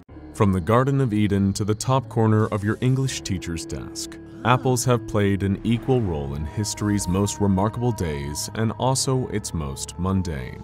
The sounds of teeth snapping through the skin, sinking into flesh, and spitting out seeds echo through space forever and onward. And for most of our earthly hours consumed by appetite, it has been documented to be a lopsided relationship between these two things, man and apple. Man getting the sweet taste and abundant nutrients, apples getting nothing but pain and stomach acids. But this story is not found in our history. Buried in the lawful patterns of predator and prey, we stumble upon an irregularity, an inversion, an instance of apples biting back. SCP-4608, also known as Appleseed, was a 60-acre apple orchard containing over 22,000 trees, located just on the outskirts of Milan, Indiana. A town so small it strains your eyes as you squint to find it with a microscope, hovering just over a map. And to see what was actually happening within the curious fringes of society took even greater exploration, not just of the eyes but also of the mind. Because what would eventually be seen would not so easily be comprehended. Physical senses are just the surface, and we need to go deeper. Our story begins with a great logging company looking to take ownership of the most fertile land they could find in the Great Lakes region. Ideally land that overproduces conifer growth so that the return on their investment would be plentiful and perpetual. These lumberjacked men knew what they wanted. Beneath their red flannel shirts and muddy boots was a deep intelligence and understanding of nature. Their process of assessing the land's value was meticulously calculated. They knew the soil, both by the experience of their calloused hands and the literature of their study. They tracked various bird species migration patterns in the area to assess what kind of seeds they'd be carrying and contributing to soil by way of their stool. They understood the local laws relating to clear-cutting and conservation and how both would affect their profit margins. This is all to say, it wasn't just a speculative purchase. This was planned through and through and dwelled on. And yet, even then, with scrupulous eyes and careful crew, they missed the warning signs. SCP-4608 checked all their boxes, and then some. What could go wrong?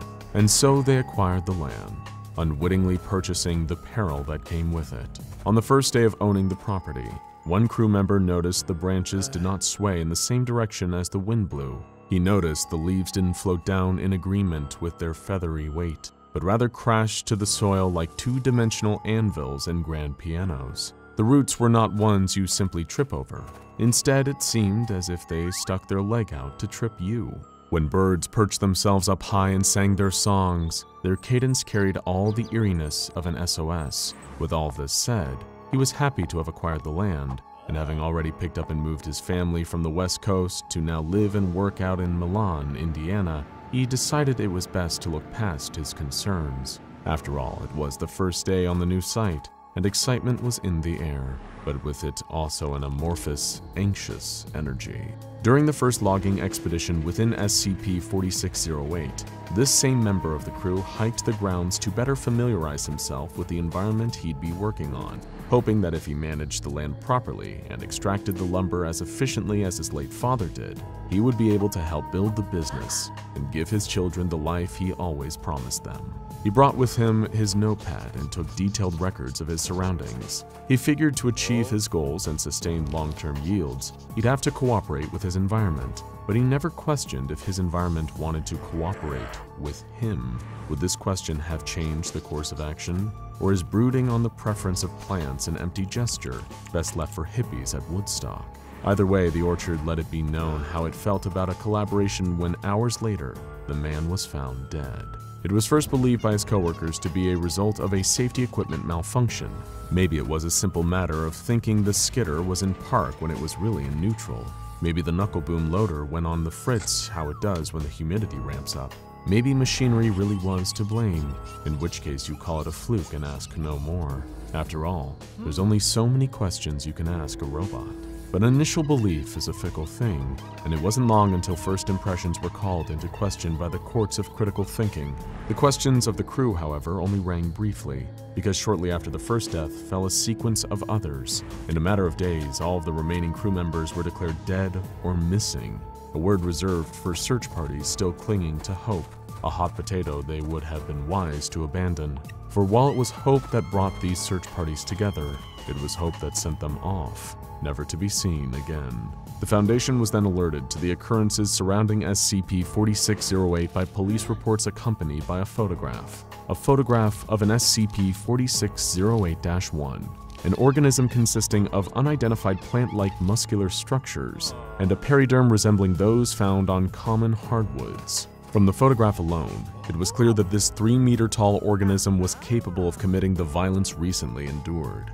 Forceful in its demeanor, aggressive in its presence, and territorial in its perception, the photograph of SCP-4608-1 led to an even bigger question. Is this plant-like creature grown by nature or sown by man? After extensive research by the Foundation, records were retrieved that indicate the entirety of the 60-acre land was sown into life by John Chapman in 1826. Chapman was the type of man you could mistake for a scarecrow, both for reasons of preferred garb and body language. He was treated as such too.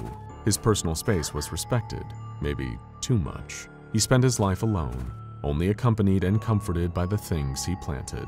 He maintained these acres all by himself until his eventual death in 1845, and it's then that it's believed SCP-4608 became unstable, reassigning its objective from comfort to chaos. When the newspaper came out the next Sunday, John Chapman's obituary painted him as a priest of the Allen County Church. But was this just the art of illusion?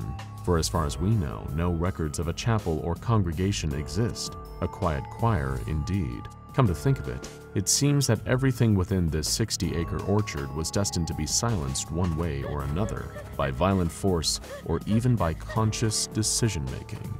See, while the SCP Foundation has had a long track record of subduing anomalies by methods of capture and containment, not all things are suited for locks and chains. SCP-4608 is better covered with a story than a tarp. A fruitless field that once produced at an unmanageable pace is now rendered incapable of supporting growth. Most will think it's due to a toxic spill. In truth, the spill wasn't that of chemicals on soil, but rather corpses on crops. A week after receiving the photograph of 4608-1, Site-81 sent a 3-man investigation team into Milan. Their adventure was equally abrupt, a story with no reportable beginning or middle, but simply a predictable end. After 4 days of no communication, the Foundation presumed the 3 agents no different than their steak dinner, dead meat. And only then, after the Foundation's failure to solve the case, was it understood that what we were to be looking for wasn't people at all, but rather answers to more nebulous questions. What's really happening here? And why is this happening? Following the loss of communication with the investigation team, Site-81 dispatched a high-risk response team, Mobile Strike Force Bravo 7, aka Hometown Heroes. These men had all the makings of heroes, and they were determined to prove themselves worthy of the title. While the Alpha Squad moved north towards the incident site, Beta Squad headed east, and Gamma Squad hurried west. The crews covering all directions of the compass but south, a coincidentally symbolic gesture, as if to say, we will not be taken down. The mission was simple in theory, find out what happened to the previous team and why. But alas, missions never are as easy as their objective statement reads. In practice, some might even call them impossible. As Alpha neared the incident site, they noticed the shadows on the ground beneath them did not resemble the shape of the leaves in the canopy above. They heard small drops of liquid tap, tap, tap on their helmets. Yet, it wasn't raining, was it? Alpha 1 ran his finger across the top of his helmet and then examined the residue left on his skin. It was raining, just not water. Oh, God! Upon looking up, he witnessed the reasons for both irregularities. Bodies hung from branches by their intestines, casting shadow puppets with their lifeless limbs. Blood dripped down like a leaky faucet. What did this? But before he could even ponder the answer, he heard a loud shriek from his radio, so loud that the radio itself vibrated, shaking its way loose from his hand and falling to the dirt. He bent down and picked it up, and this time gripped tighter, as if to tell whoever was responsible for that noise that they will not get away that easily. He and his crew followed this sound like a game of Marco Polo, blind to what may be ahead. They extended their guns and pointed them into the distant tree line, like zombie arms reaching outward in the pool towards the resonance of polo, a small comfort in a giant game of distress. As they pressed forward, Alpha Squad proceeded past all signs that pointed them back, stepping over dead bodies like puddles on a rainy day. Soon they found themselves crouching down next to human remains, attending brief and hurried funerals for all their closest comrades, torn between staying to pay respect and marching along to earn it. The chest cavities of the fallen had been ripped open and filled with apples, a grim foresight into what they were up against. But nothing they could have ever imagined would prepare them for what they were about to see, and they wouldn't have to wait long. Another loud shriek from Alpha 1's radio. It shot free from his grip and landed again in the dirt. The squad tried to ignore the metaphorical implications of this reoccurrence, quickly picking up the radio and shrugging it off, as if the 5-second rule applied equally to communication systems as candy bars. They pressed forward, maybe out of bravery, maybe out of shame of going back. And while moving through the trees, they began to notice something alarming etched on their bark. What was it? There were unnaturally deep grooves on the base of almost every one of the trees. But what exactly were they from? Scratches from an animal or beast? Infection? Decay? Their eyes drew closer, but proximity brought them no clarity. These sigils and symbols could be dated back to occult Norse religion, but in that moment, they were incomprehensible to the men. Yet the message, even if misinterpreted, was very clear. Beware. Another shrieking cry over the radio. The bullets aren't, they're not working. They can't penetrate the bark. The grass is no greener over on the east side of the orchard, where Beta Squad gets lunged at by an SCP-4608-1. Their defenses are futile, but they fight nonetheless, sending rounds to the attacker's chest, leading to nothing. If SCP-4608 had a health meter, it wouldn't have budged in the slightest. Understanding the negligible impact of their efforts and assessing their injuries, Beta Squad scurries to retreat to an abandoned chapel, taking a brief refuge from war only later to be named. Quickly, they barricade the door. In the chapel, Beta 9 tends to Beta 6's wounds, who is in the worst shape of them all, cut, bloody, and beaten. As he lays there grimacing, he shines his flashlight up and down the chapel's walls, until he finds a reason to stop and holds it steady. Illuminated is an assortment of human skulls, and if this wasn't dramatic enough, he then spotted Appleseeds embedded in Beta 6's wounds, Appleseeds that were starting to sprout. Beta 9 gave it to him straight. This is gonna hurt. He drew his knife from his belt and lowered it into his comrade's wounds. Beta-9 dug into flesh and bone, picking the seeds out one by one. Beta-6's scream shook the chapel's stained glass windows. As Beta-1 stood guard, he saw a blur rip past him, as if life had suddenly been turned up to 3 times speed. He spun around in a circle to try and keep his eyes on it, but as his vision refocused, he saw Beta-9 was now dead. He then shifted his gaze to Beta-6, who was looking less and less human by the second. Branches began sprouting out of his body like an all-consuming magic beanstalk, out of his chest, out of his eyes, out of his mouth. And when there were no more orifices to exit, his body exploded, making way for the new form that had overtaken him. The barrage of branches broke through the windows. Only 2 of them were lucky to be on the outskirts of inertia. Outside, Gamma-1 was on his knees thanking his dead comrade for the grenade he stole from his back pocket. "I could always count on you to have my back, even in death." One hand holding a grenade and the other on his radio, Gamma-1 called off Alpha-7. "Alpha-7, request for backup rescinded. Go grab a burger. I'll take it from here." Gamma-1 slowly glanced up and locked eyes with SCP-4608-2, a large apple tree with 13 human faces embedded into it, a perennial plant with great powers, a gymnosperm that had found a voice. Blood poured from SCP-4608-2's empty eye sockets. Gamma-1 smirks. "Get some eye drops, sicko." He crawled over to the beast. The faces began yelling at him in indescribable tongues. "Let me refer you to a speech therapist," he jokes as he pulls the pin of the grenade and throws it towards the largest of the 13 mouths. SCP-4608-2 chokes on the grenade, forcing it to inhale deeply, the strength of its lungs pulling Gamma-1 toward it and sucking him in. The grenade goes off. SCP-4608-2 explodes. The surrounding trees scream and combust. The orchard goes up in flames. The bodies of the fallen are given an appropriate cremation. Gamma-1's radio lays face up in the dirt. A voice rattles it awake.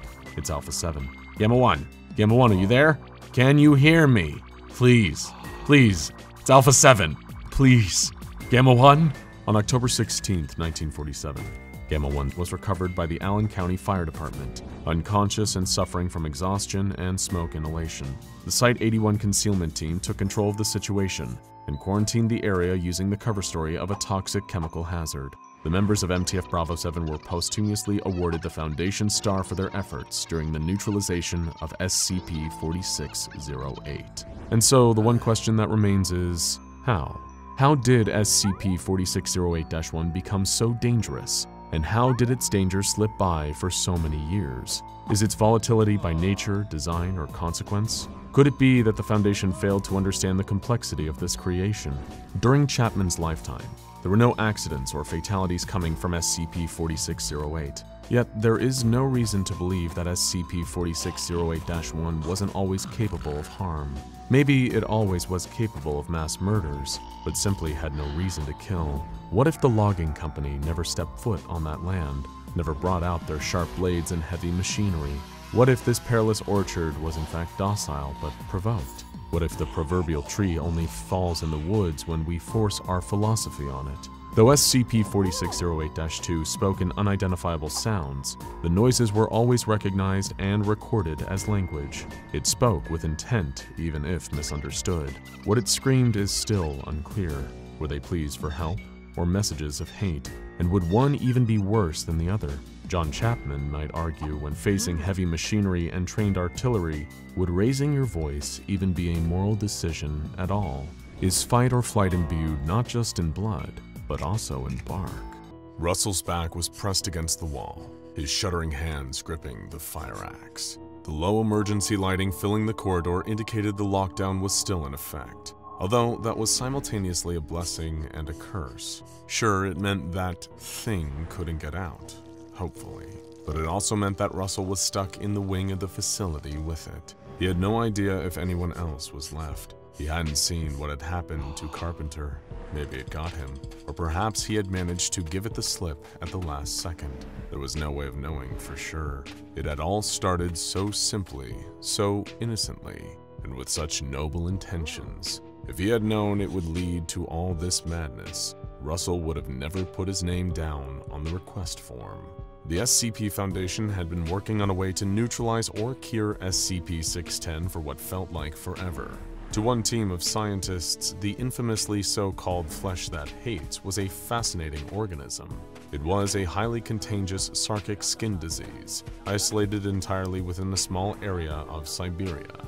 That on its own wasn't enough to pique the interest of the research team led by Dr. Carpenter, including his hand-picked star researchers Russell and David, along with their assistant Clennon and Dr. Botten, an expert on infectious diseases who had recently joined their efforts to provide his specialist knowledge. What did captivate all of them, however, was what SCP-610 did when it infected a human being.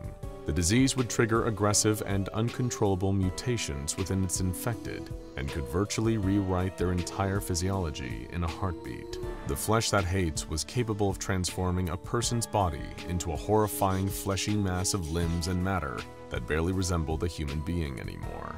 And in addition, the infected individuals would retain some level of awareness, attacking any uninfected person with extreme hostility. There had long been chatter amongst some other research teams studying SCP-610 about devising a way to weaponize the disease. If they could somehow create a variant that didn't turn people into monsters, or at least cause the fleshy abominations to die shortly after mutation, then the Foundation or another interested party could deploy the flesh that hates as a biological weapon. Dr. Carpenter had long abhorred the idea, instead searching for a way to completely reverse the effects of an SCP-610 infection. It may have been idealistic, perhaps even naive by some standards, but the rest of his team was behind him in the pursuit of that noble goal, although not one of them knew it would soon cost them their lives. Hitting speed bump after speed bump in their research, the team were beginning to lose hope. Researcher David was the most outspoken in how tired he was of seeing the same results, yelling in frustration that the flesh could not be cured by conventional means. However, it was that outburst that gave Russell the idea. They had tried treating SCP-610 like a common virus, as if it was any other form of disease, largely thanks to Dr. Botten's input. And granted, that approach had taught them a lot about the flesh's ability to contaminate a subject from a single cell. But this infection was anomalous through and through. Could the solution to eradicating it for good lie not in a medical cure, but in another SCP? Russell brought this hypothesis to the rest of the research team, and each of them had suggestions for other anomalies they could potentially use to cure a subject of the flesh that hates. "We could get SCP-049 to take a look at the infected patient," Clennon suggested. "Oh, might work," Carpenter mused. "Although even if he cures someone, he might also kill them. He has his whole deal about ridding the world of the pestilence could prove to be a problem." There's always 682, David said dryly. "Have the reptile eat up all the SCP-610 infectees and voila, problem solved." "Oh, real helpful, David," researcher Russell retorted. "And what are we gonna do when SCP-682 adapts to the flesh? You really want an infected immortal lizard on the loose?" "Gentlemen, please," Dr. Botten spoke up. "We're forgetting one obvious option. I propose we submit a joint formal request to use SCP-914 for this experiment." Unanimously, the group all agreed that this was the best course of action. SCP-914, or the Clockworks, was a giant machine with two booths marked Input and Output. Although the Foundation still couldn't fully comprehend exactly how SCP-914 seemed to take any object placed within it and disassemble, recreate, improve, or destroy the item depending on its current setting. There was one issue, however.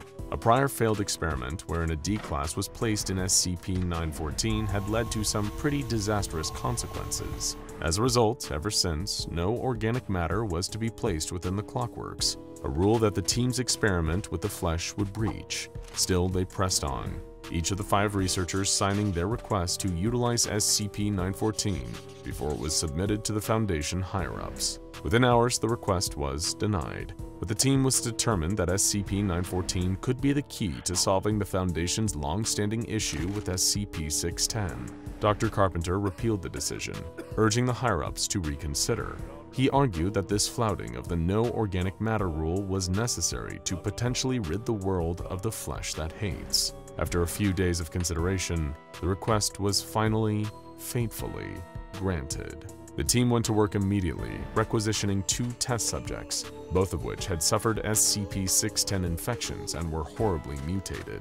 The pair of them were deemed a potential hazard to every member of Foundation staff on site, and as a result, the entire wing of the facility where the Clockworks was housed had to be evacuated for safety.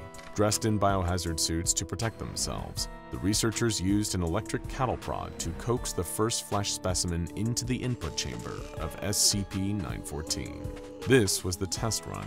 They wanted to see if the Clockworks would actually be able to affect those infected with SCP-610 at all. Plus, they needed a failsafe just in case something went wrong.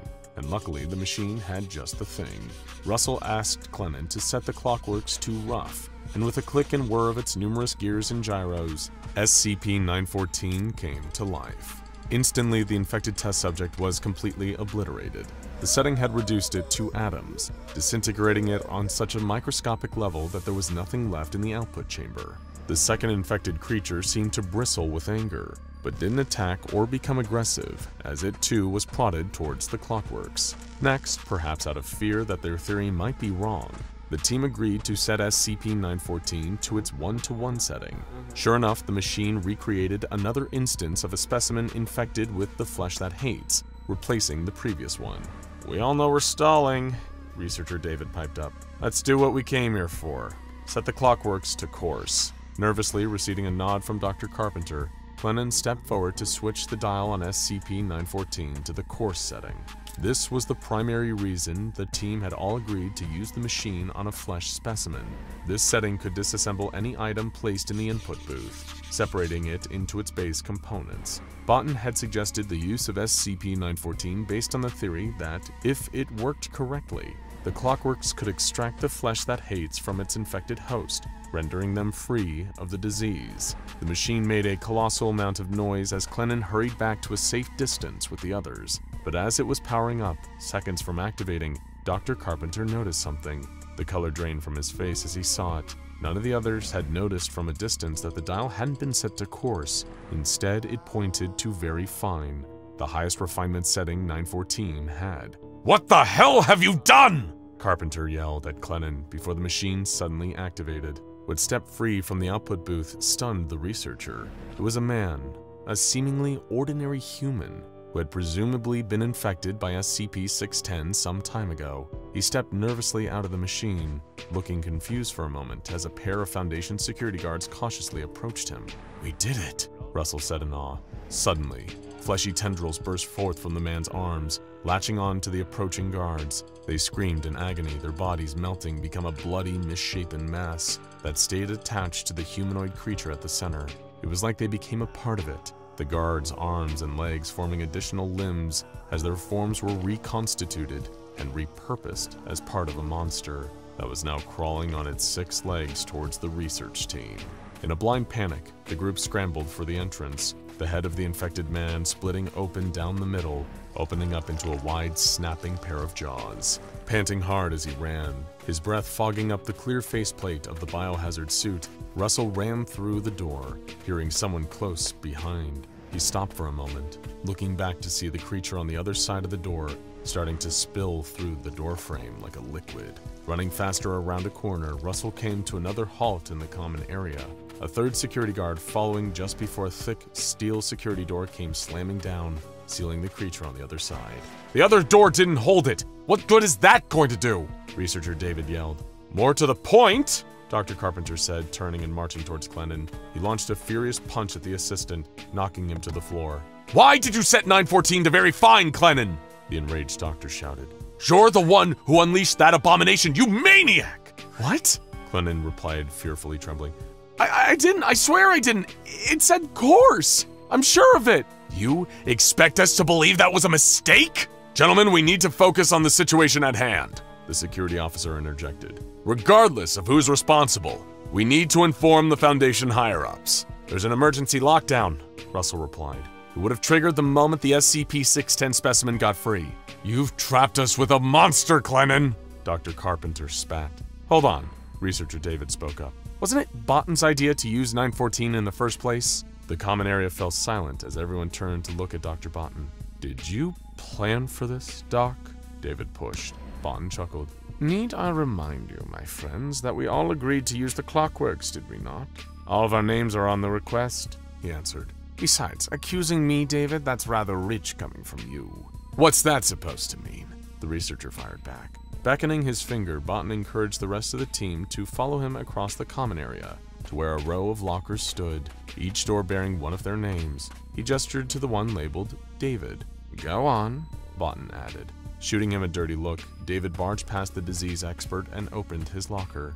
Not one among the group expected what would fall out. It was an old leather-bound book, symbols carved into the front cover. Instantly, thanks to the work studying SCP-610, the researchers all knew a text on sarcasm when they saw one. It had been long known that the flesh that hates was often described in texts revered by sarkic cults, who worship death, decay, and disease. "What the hell, David?" Russell exclaimed, picking up the book and examining it in disbelief. "You're a sarkist?" Carpenter asked, the fury in his voice already elevating. "No, I'm not!" Researcher David protested.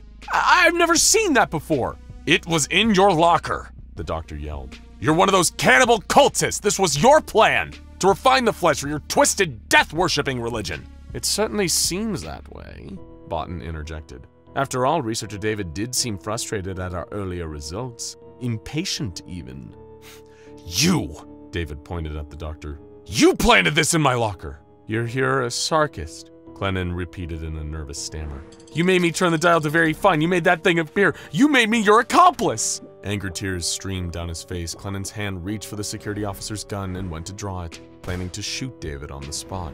But as he went to pull the weapon from the guard's holster, it wouldn't budge. It was then that Assistant Clennon stared in horror at his hand. His fingers had fused to the guard's leg. The officer gave a twisted grin as his torso burst open, tendrils of flesh latching onto Clennon and assimilating him.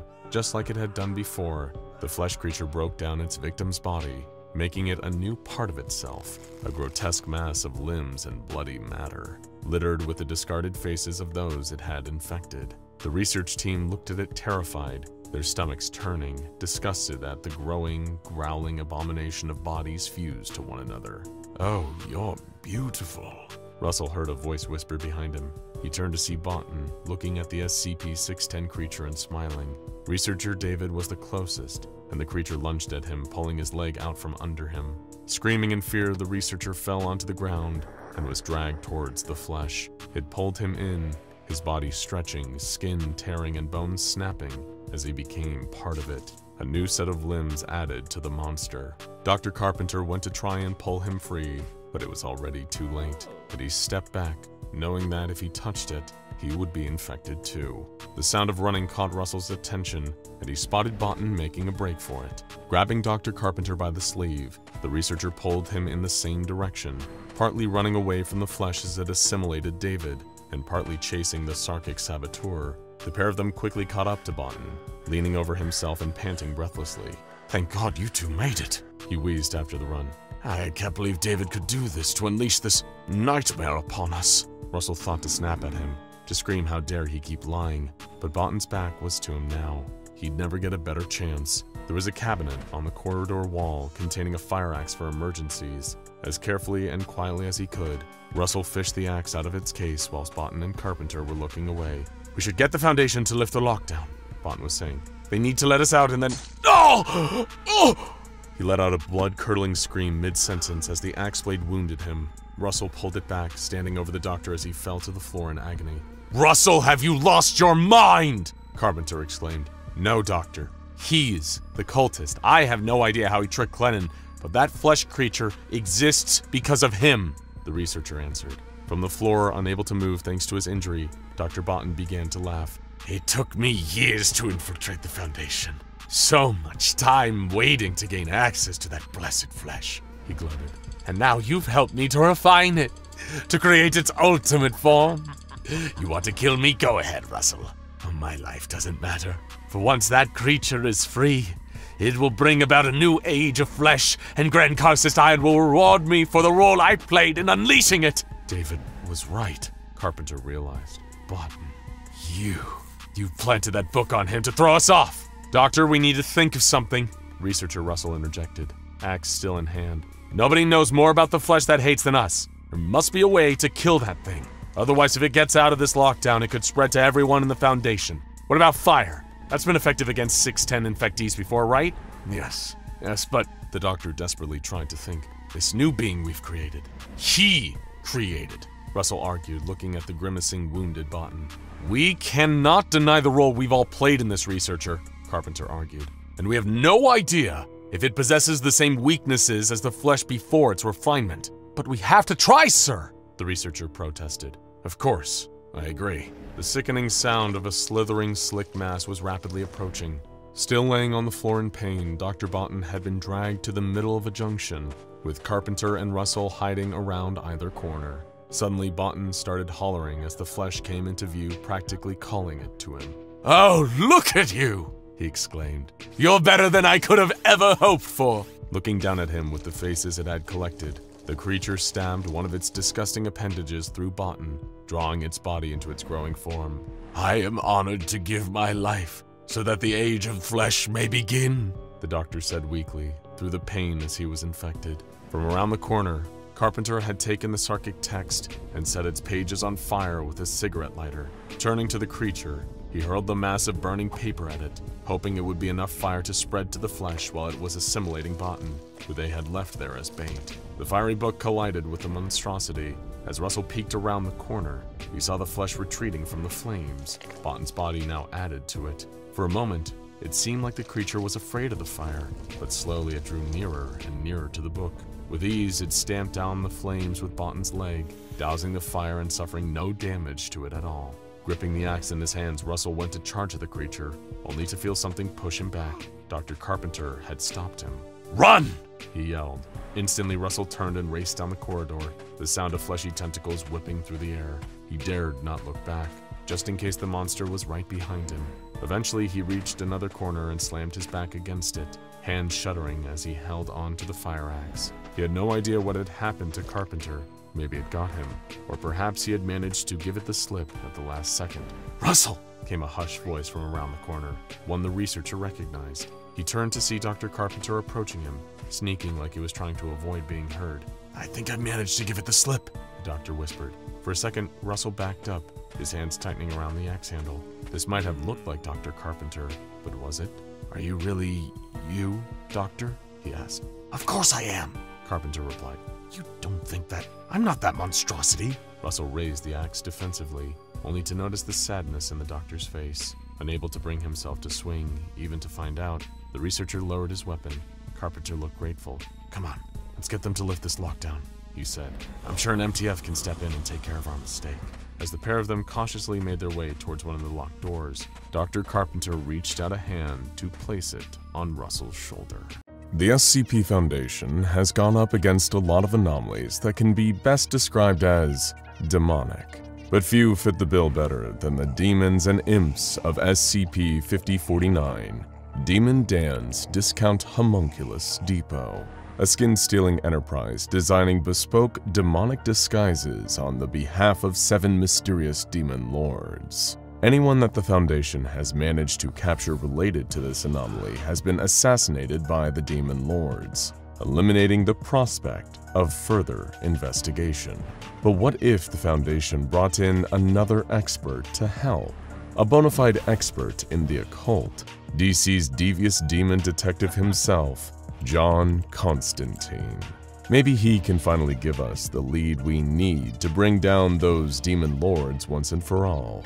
And with the help of the Anomatron 6000, we're going to find out exactly how that situation would play out. Let's rev up the machine and take a look. It was a cold night in New York. If you've ever been there, you'll know that most nights are. But on this particular night, a certain chill was streaking its way through the air, as icy cold as the grave. This wasn't just a deathly gust of wind or any other freak occurrence of the weather though, especially judging by that piercing, wailing shriek it gave as it passed by, a cry loud enough to wake both the living and the dead alike. And hot on its tail, chasing through the rain-dampened streets after it, long trench coat whipping behind him, was the one man stupid enough to try and catch it. You see, this thing he was chasing was a spirit. Some might have called it a banshee or a Yanaki Baba, but all our coat-clad friend called it was a right bloody nuisance. As for who in heaven, in hell, or on earth he was, that's easy.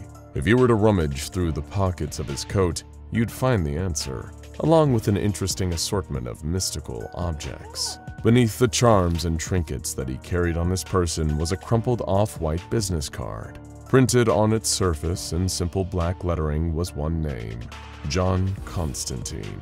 And underneath, along with a phone number, were the words Exorcist, Demonologist, and Master of the Dark Arts.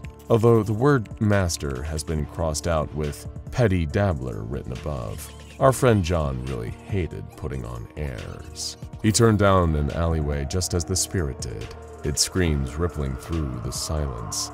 Dead end. There was nothing but a solid wall ahead. Not that it mattered. The shrieking entity lacked a physical corporeal form, but the sight of an obstacle in its path caused it to pause just for a split second, a short moment, as it tried to think, over or through. And that tiny little instance of hesitation, well, that's what John had been waiting for. As he ran towards the spirit, he reached into his coat pocket, pulling out a lighter. Its surface was engraved with a phrase in Latin that read, Fiat iustitia et pereat mundus, meaning, let justice be done, though the world may perish. That had long been John's credo, to stop at nothing to achieve righteous justice, no matter what the cost or how bad things got. Admittedly, that was a little easier to accomplish when you owned a blessed lighter. Striking it, John breathlessly uttered an incantation to command the holy fire within. His hand caught ablaze as he took hold of the flame, barely feeling the pain of it burning. Casting it towards the screeching spirit, a bright orange streak shot forward and ensnared the runaway creature. It hovered above the ground, writhing and thrashing in the air as it struggled to free itself from its fiery bonds. Shaking his hand to extinguish it, John reached into his other pocket, looking for the small jar he'd put there. To his horror, the glass container was gone. Constantine frantically patted the outside of his coat, trying but unable to find it. He must have dropped it during their chase, and without the jar, he had nothing to trap the spirit in. Typical, he grumbled to himself, turning to look at the shrieking specter wriggling its way out of the flame. John looked around for something, anything he could use to contain it. Finally, he spotted something left discarded in the alleyway. It was an empty whiskey bottle, filthy and covered in grime. Well, suppose this will have to do, Constantine said aloud to no one other than himself. He was a bit of a fan of his own voice, even if his overconfidence did regularly cross the line into arrogance. Placing the bottle neck up on a dry patch of ground, John hurriedly pulled a piece of chalk from his pocket. He started to mark the asphalt, creating a circle around the bottle. Symbols taken from ancient languages and magical texts surrounding the unlikely vessel. His hands at his sides, Constantine took a deep breath and began muttering in Aramaic. To the untrained ear, it would have sounded like an incomprehensible incantation, although in no uncertain terms, John was just telling the spirit to pack it in and get in the bottle before you wake the whole city. With a final screech of dissatisfaction, the entity was pulled into its cramped new home, like a mystical vacuum cleaner sucking up a cloud of dust. With an exhausted sigh, John knelt down to pick up the bottle. The glass surface was warm to the touch now that the shrieking spirit was contained inside. He yawned, putting the bottle in the pocket of his trench coat. He had a nice cozy shelf back in the house of mystery where he could keep this troublesome siren and let it gather dust, trapped and unable to cause harm to any mortal ever again. But it was just as John was preparing a spell to transport himself back to his base of operations that his cell phone started to ring. "Hello?" he answered bluntly. He was too tired for whatever this was. Hi, is that Mr. Constantine?" a female voice asked from the other end of the line. "Depends on who wants to know, love," John replied. "My name's Emma. A friend of mine gave me your card. They said that—" She paused, sounded like she was sniffling. "They said that you could help me get my brother back." As much as it had already been a long night, and even though he might often act like he didn't care, John was rarely heartless enough to turn down a request for his help. Giving another sigh, John told Emma he'd look into it, but she'd need to give him the full story in person. The coffee shop was one of the few open this early, as morning started to dawn over the city. All of New York was gearing up for another day of hustle and bustle, people shoving past each other to ride the subway to jobs they hated. Stepping inside with his usual air of swagger and bravado, John spotted Emma sitting and waiting for him. She had a mug of coffee in her hands, but wasn't drinking it. The lack of steam seemed to indicate it was already stone cold. "You must be Emma," he greeted her, doing his best impression of a friendly smile, extending a handshake. "John Constantine, at your service." "Oh, hello," Emma responded, awkwardly accepting the shake. "You sure I can't get you anything stronger?" John offered as he sat down opposite. "Stronger? It's 8 o'clock in the morning. Isn't it a bit early for that?" she asked. "Never too early in my book." John chuckled dryly, picking up a menu and scanning his eyes over it. "Here we are, breakfast. One should never battle demons on an empty stomach. So what can I do for you, Emma?" he asked, not even looking up from the menu, still half focused on what he was going to order. "Well," Emma began, "like I said over the phone, something happened to my brother." "Run off, did he?" Constantine interjected. "Yes and no, not exactly." She sounded confused, like she was aware that what she was attempting to describe wouldn't make any sense when she said it out loud. "He did disappear for a few days, actually. We've been living together since our parents died in this tiny little apartment, so we can tell when one of us has left. It was like one moment he was there and the next he wasn't." "Sounds like a pretty run-of-the-mill missing persons case, love," John sighed. "Not exactly my department. You're best going off to the coppers for something like that." "I tried that." Emma raised her voice slightly, getting agitated. Or scared. "I told the cops Ethan was missing and they filed a report, but they dropped the case when he..." John thought about making another snide comment to get her to finish her sentence, but chose to wait instead. "He came home, just like that a few days later. The police questioned Ethan and asked him where he'd been, and he just told them he had gone to a hotel for a few nights," she explained. "Open and shut then," John shrugged.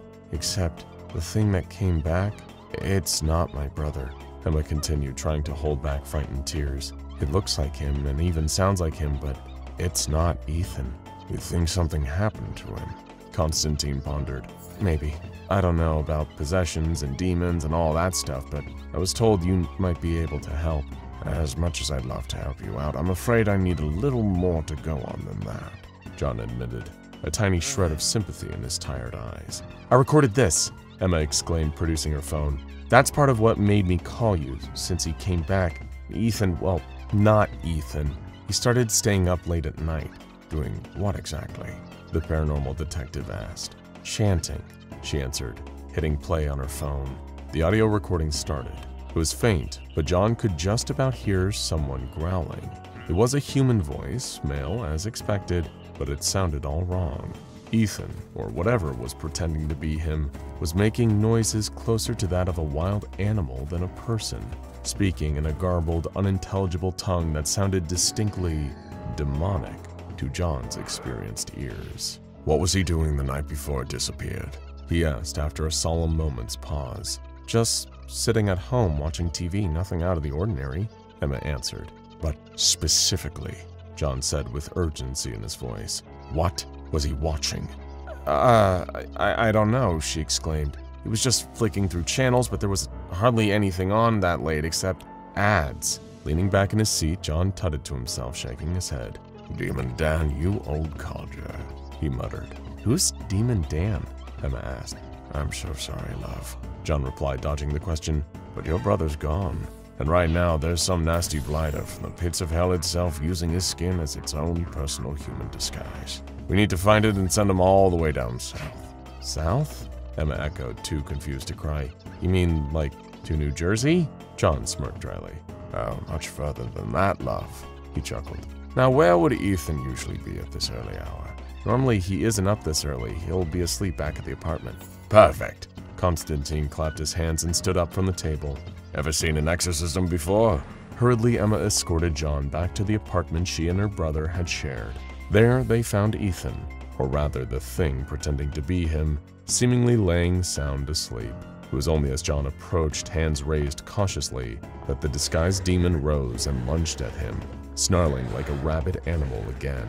Luckily, while the entity within was a powerful agent of darkness, the outer shell it was wearing was still mostly human.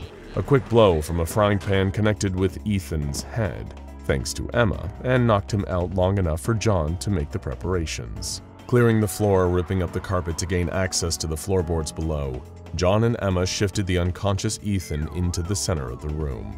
Around him, Constantine began marking out a ritual circle on the woodwork.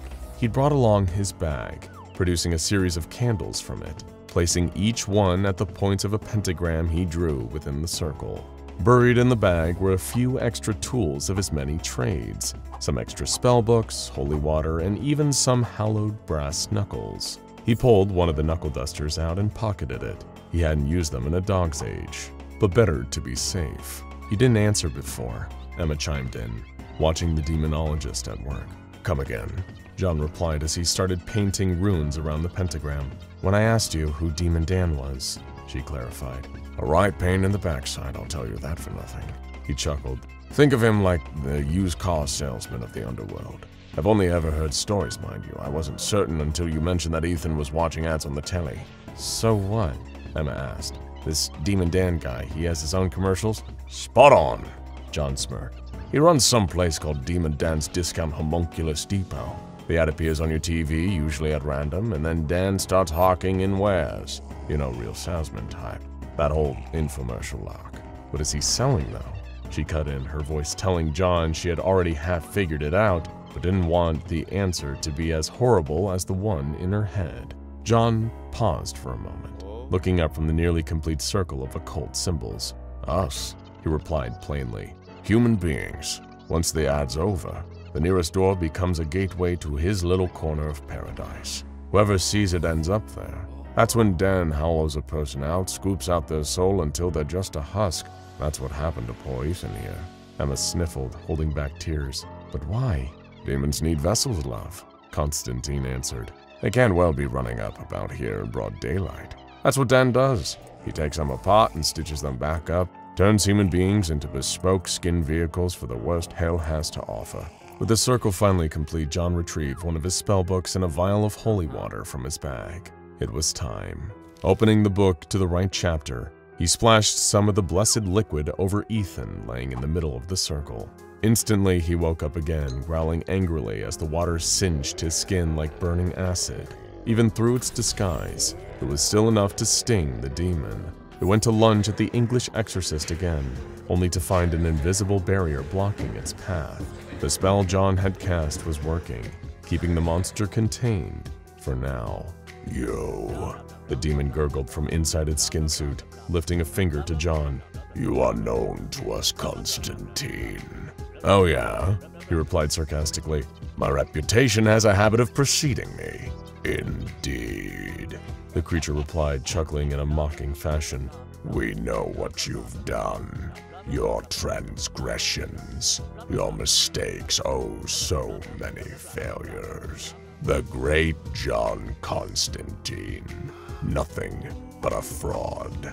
"That's enough out of you, mate," John spat, flicking through the pages of his tome looking for the right incantation. "Your mother and father," the demon growled. "Marianne, Thomas, and Cheryl, your sister. Was it worth it, John? A spell to make you a powerful magician? Was it really worth the fire that claimed their lives?" John forced himself to ignore the demon's taunting, beginning to mutter a spell under his breath. All the while, he was aware that Emma was standing next to him. He could see her concerned, frightened look out of the corner of his eye. "And then poor defenseless Astra," the hellspawn continued, "practically handed over to Nurgle on a silver platter, and all thanks to you, John."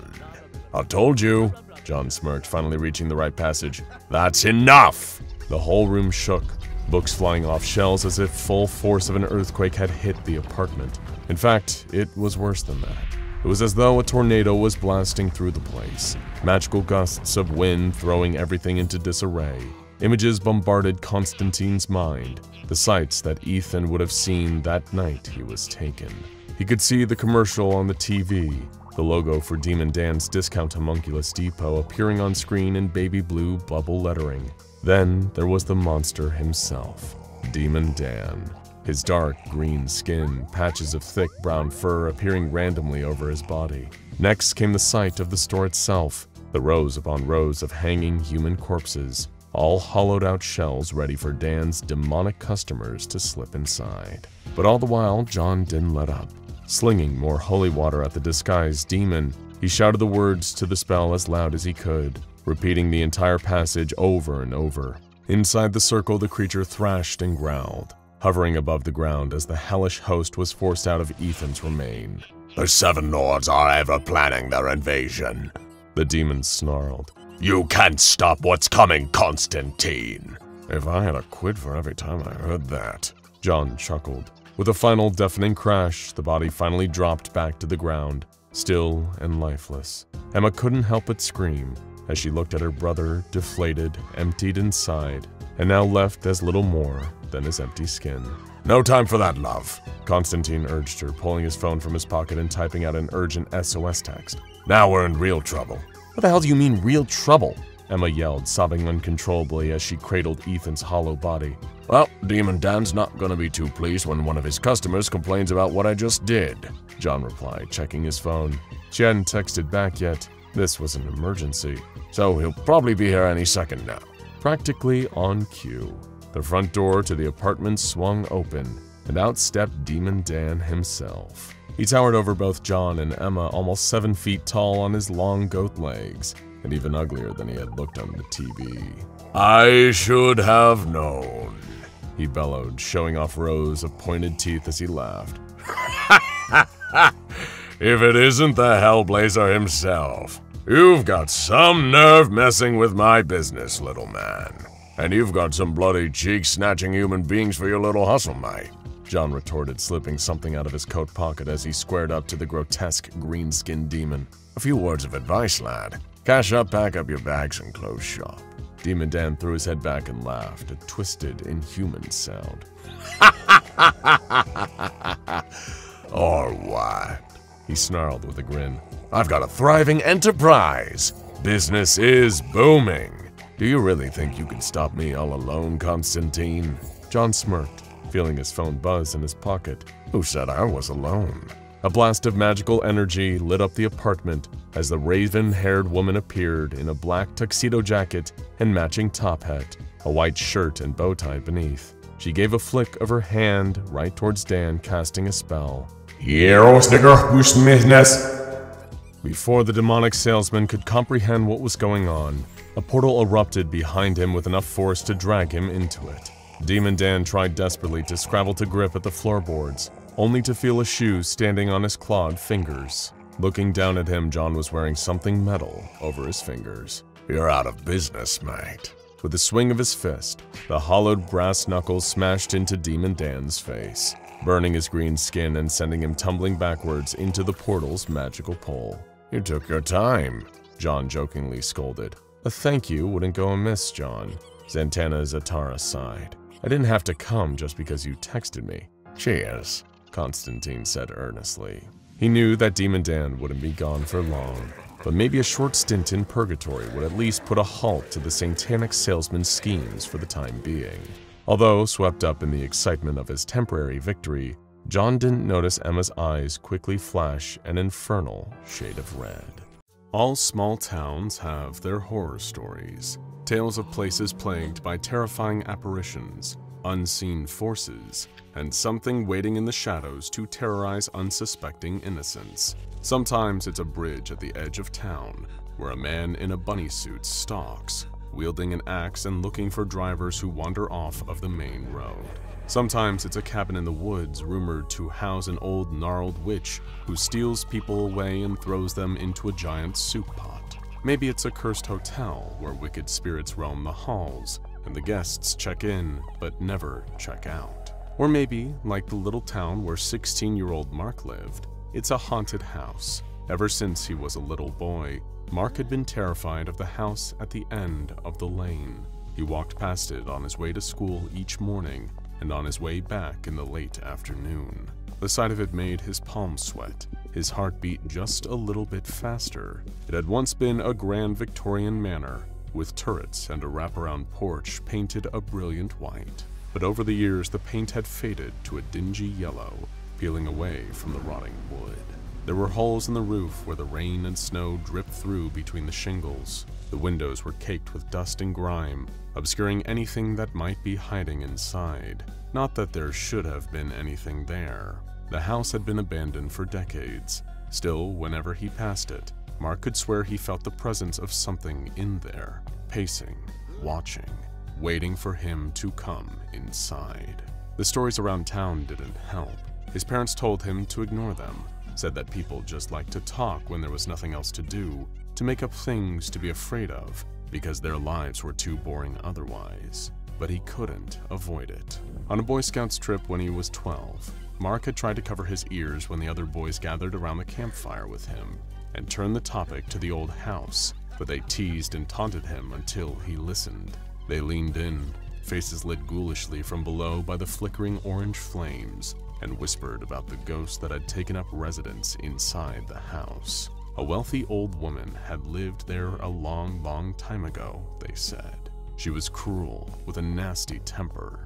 Everyone in town knew to avoid her, knowing she would throw things at them from her window, shout at them, even sick her guard dogs on them. But one group of boys in town couldn't resist giving her a good scare. They dressed up in all black, red devil masks covering their faces, and broke into her house late one night. When she awoke, they were standing at the foot of her bed, holding pitchforks and telling her that they had come to drag her to hell. Her heart stopped from pure terror at the sight, but her spirit lingered in the house, swearing revenge against anyone who ever dared cross her threshold again, especially teenage boys. Mark didn't sleep a wink the whole camping trip after hearing that. He swore then and there that no matter what, he would never go into that house. But everyone can be bought, and everyone has a price. For Mark, that price was a car. He had been saving up as best he could, but it was tough to get a job with no way to transport himself there, and mowing lawns for his neighbors wasn't the most lucrative gig.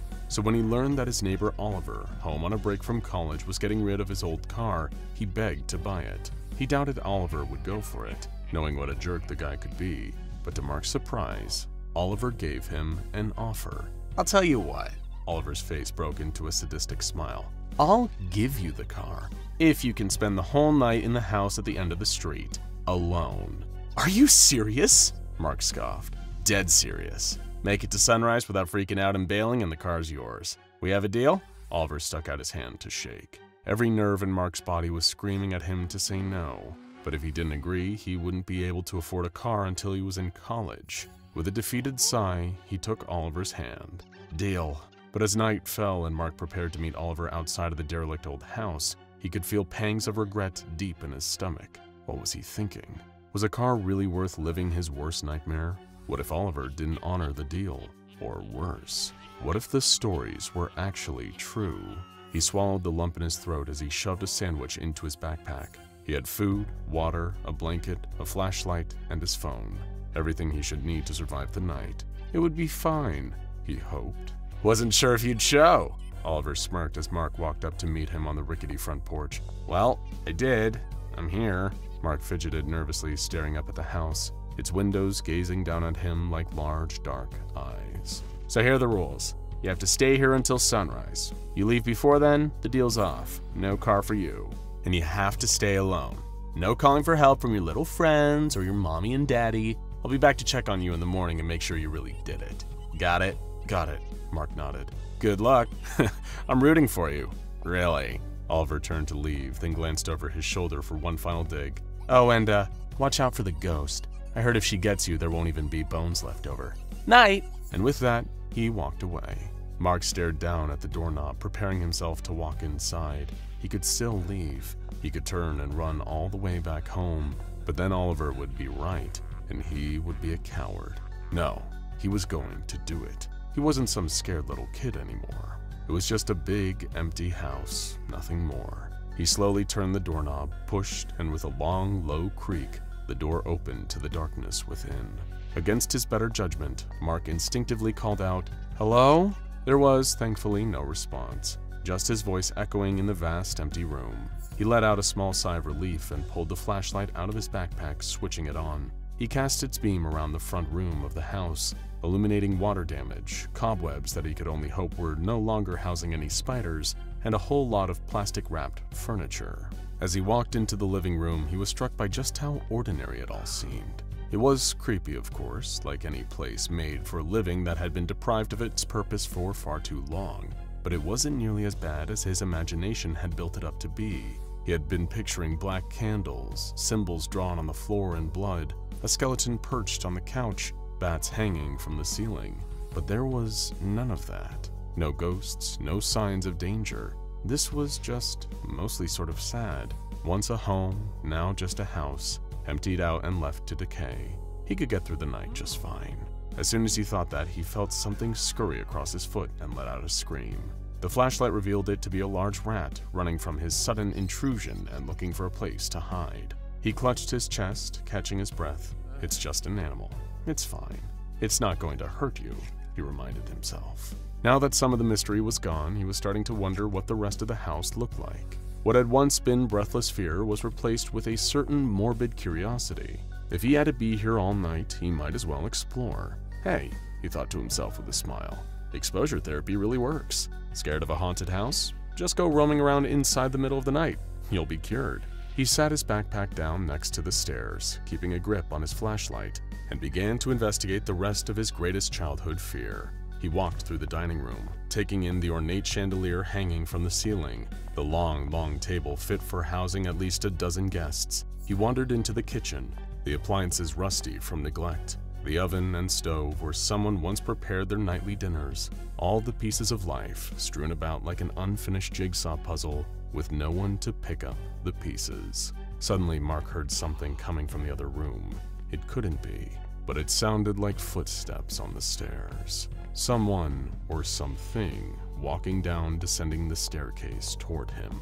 He held his breath, heart pounding so hard he couldn't hear it in his ears. The footsteps stopped, and the house was silent once again.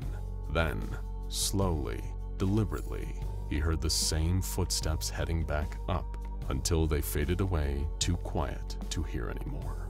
That wasn't his imagination. He was not alone in the house. Carefully, he tiptoed back the way he came, careful to not make too much noise walking across the creaking floorboards. When he reached the stairs, he saw no signs of anyone else. In fact, there was nothing there at all. Wait, where was his backpack? He scanned the floor, certain he had just overlooked it, forgetting where he set it down. But no matter where he looked, it wasn't there. His stomach dropped with a sudden realization. Whoever he had heard coming down the stairs must have taken it. He thought briefly about abandoning it and just running out the front door and never looking back. But his phone was in there. If his parents found out, he'd be grounded for months. Not to mention, he wouldn't have a phone. But what if whoever took it was dangerous? He couldn't be sure, but something in his gut told him he needed to go upstairs and check it out. He considered the weight of the flashlight in his hand. If someone attacked him, would it be enough to defend himself? He sure hoped so. With shaky hands and unsteady legs, he began to climb the stairs to the second floor of the house. Maybe whoever had taken his backpack was just as scared of him as he was of them. It was a comforting thought, though the comfort was short-lived. As he started down the upstairs hall, preparing to search the first bedroom, he heard a door creak open behind him. He turned and froze in wide-eyed terror at the sight. There was a figure there, emerging from the shadows. A pale woman with long, dark hair wearing a white nightgown, reaching out to him with a clawed hand.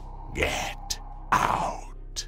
a voice rasped. Mark shrieked, dropped the flashlight, and tore back down the stairs. He ran to the front door, but as his hand touched the doorknob, a hand grabbed his ankle and pulled. He toppled over, landing on the ground with a painful thud. "Please," he sobbed, shaking from fear. "Don't hurt me. I'll leave. I'm so sorry. Don't kill me." He braced himself for an unearthly voice, for pain, but instead he heard gleeful cackling. He opened his eyes and saw Oliver standing above him.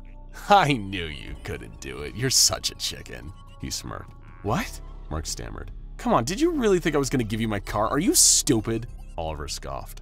Clearly, Mark followed the sound of the new voice coming down the stairs. There was Chase, one of Oliver's equally awful friends. "He still believes in haunted houses. Did you like my work? I made myself." He held up what Mark could now see was a prop, a mannequin dressed up like some kind of ghostly woman. "You gave it a good try, but I think it's time for you to run along home now," Oliver sneered. "Yeah, run home." Ugh. Chase's taunt was cut off as he fell against the banister suddenly. "What the hell? Who pushed me?" He whirled around, but there was no one on the stairs with him. Still, Mark could hear the sound of footsteps hammering past Chase and toward him and Oliver. What happened next shocked him to his core. Oliver was dragged to his feet by the collar of his shirt, pulled by an unseen force. Then, with a loud thwack, something invisible hit him square in the nose. Ow! He cried out, but before he could react anymore, he was dealt another blow to the stomach, doubling over in pain. What the? Something swept his legs out from under him and he fell hard, head hitting the floor with a crack. Then it was quiet. Oliver was still breathing, but very much unconscious, blood trickling from his nose. Screw this! Chase yelled, bolting out the door. As Mark scrambled toward the door to follow him to run home before he could be attacked next, he saw his backpack sliding across the floor toward him. "Thanks for the sandwich," a female voice said, though he couldn't see the source. "I love peanut butter." You're welcome, he stammered before grabbing his bag and sprinting all the way home. As the story of the haunted house began to spread, rumors and local news reports alike reached the ears of the SCP Foundation. Foundation staff in the area placed infrared cameras around the abandoned house, and the footage captured a human heat signature. Whatever was in that house, it was no ghost. Using infrared cameras to track the entity, it was quickly brought into custody. Before long, the entity was opening up to the Foundation, and she offered to cooperate willingly in exchange for warm food and shelter. So the invisible woman was taken to a nearby Foundation site and given the official classification SCP-347. SCP-347 is a young adult woman, standing at approximately 164 centimeters tall. For all intents and purposes, she is a completely average woman, with one exception: she is completely invisible to the naked eye. This includes her body, as well as everything inside of it, including her blood, skin, and hair samples. Though the cones and rods of the human eye must be visible in order to see, SCP-347's vision has registered as normal following extensive tests. She refers to herself with the name Claudia, though this is assumed to be an alias inspired by Claudia Rains, the lead actor in The Invisible Man. Her real identity, if she indeed has one, has not yet been confirmed. Aside from her invisibility, SCP-347's only other notable traits are an ability to pick locks, a talent for thievery, and the ability to swallow small objects in order to turn them invisible, and then cough them up at a later time without any sickness or discomfort. She seems to crave human contact and socialization, becoming frustrated when she is ignored. She will act out in these cases by pranking people and rearranging and hiding their things. When she is left alone with someone who is sleeping, she has been known to stroke their hair, touch their face, or tuck them in. She does this, she says, because it just feels right. However, those it is done to tend to describe the behavior as unnerving. Though she is invisible in terms of visible light, she can still be seen using infrared or ultraviolet cameras. SCP-347 is currently contained at Site-1, kept in a 5-meter by 5-meter room monitored with an infrared camera. The room has an attached bathroom complete with a shower and bathtub, a queen-size bed, 2 armchairs, a desk and a swivel chair, several bookcases, a TV, and a DVD player. Her bookcases are filled with books, mainly adventure stories, romance novels, and art books, as per her request. She has also been permitted DVD copies of any movies or television shows that she asks for, as long as they predate her arrival at the SCP Foundation. New releases may be added, but only after prior approval from the research team. Though she does not frequently wear clothes, she is to be provided with any clothing that she requests, as well as a collection of makeup and wigs. She has been encouraged to dress up to her heart's content, as it allows Foundation staff to more easily gauge her location at any given time. While she is inside, the door to her room must remain locked. At least 2 staff members must check her door every hour for signs of tampering with the lock. The door may only be unlocked to allow staff in and out for interviews, research, and the delivery of meals and other requested items. She thoroughly enjoys human company and will chat, joke, and even flirt with those who visit her room. She is permitted to leave her containment if and only if she is accompanied by a staff member with at least level 2 security clearance, as well as wearing a layer of grease paint on her face and gloves on her hands. This allows the staff to see her hands and facial expressions. While she is out and about, staff are instructed to treat her with respect and avoid making any rude or crass comments about her invisibility, or her state of dress or undress. If she attempts to escape, she is to be returned to her room and locked inside. If the staff are unable to detect SCP-347's location, they will be given infrared heat vision goggles and instructed to keep an eye out for unusual phenomenon. Dr. Wrights added an addendum to her official file, warning male personnel to politely decline any advances that SCP-347 makes towards them. His note reads, She's an invisible kleptomaniac. When you leave afterward, you're gonna realize 3 seconds too late that you don't have your keys in your pocket anymore, and you will be held accountable for whatever happens. Besides, the last thing we need is an invisible pregnancy, Dr. writes. Yeesh. When she was first contained, SCP-347 had regular violent outbursts and displayed signs of emotional instability, including compulsive theft and depressive episodes during which she would give all surrounding people the silent treatment. Her condition has improved gradually over time, with the application of regular counseling sessions intended to help her heal from the trauma caused by years of complete isolation and being unseen by the world around her. Several of the research staff studying Claudia have suggested that she be introduced to other SCPs, particularly those who are humanoid and considered to be non-threatening.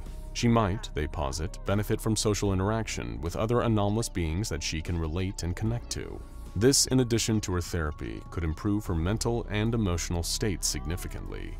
After all, just because she's invisible, that doesn't mean she has to feel invisible too. Claudia has expressed a great deal of interest in this idea, stating that it would be nice to have some friends on the inside who aren't being paid to talk to her. Though no matchups have been approved as of yet, several anomalies have been proposed should the program be put into action. SCP-507 was brought up in conversation by more than one researcher, given his harmless nature, friendly demeanor, and fascination with the paranormal. He supported the idea enthusiastically, stating that he would be thrilled to meet a real-life invisible person. SCP-343 has also asked to meet with Claudia, believing he can potentially help her overcome some of her emotional difficulties and offer her some much-needed comfort. Other potential anomalies to introduce to Claudia include SCP-073 and SCP-056, though Claudia's flirtatious nature might complicate the latter. Everybody wants to be known, to be acknowledged, and recognized for the person that they know themselves to be. For SCP-347, it once seemed as if having that simple desire, that human need met, would be impossible for her. But now, for better or for worse, as long as she's in the custody of the SCP Foundation, Claudia can make something approximating a normal life. She can, at last, be seen. Now go check out SCP-811 Swamp Woman and SCP-953 Polymorphic Humanoid for even more lovely and not so lovely anomalous ladies.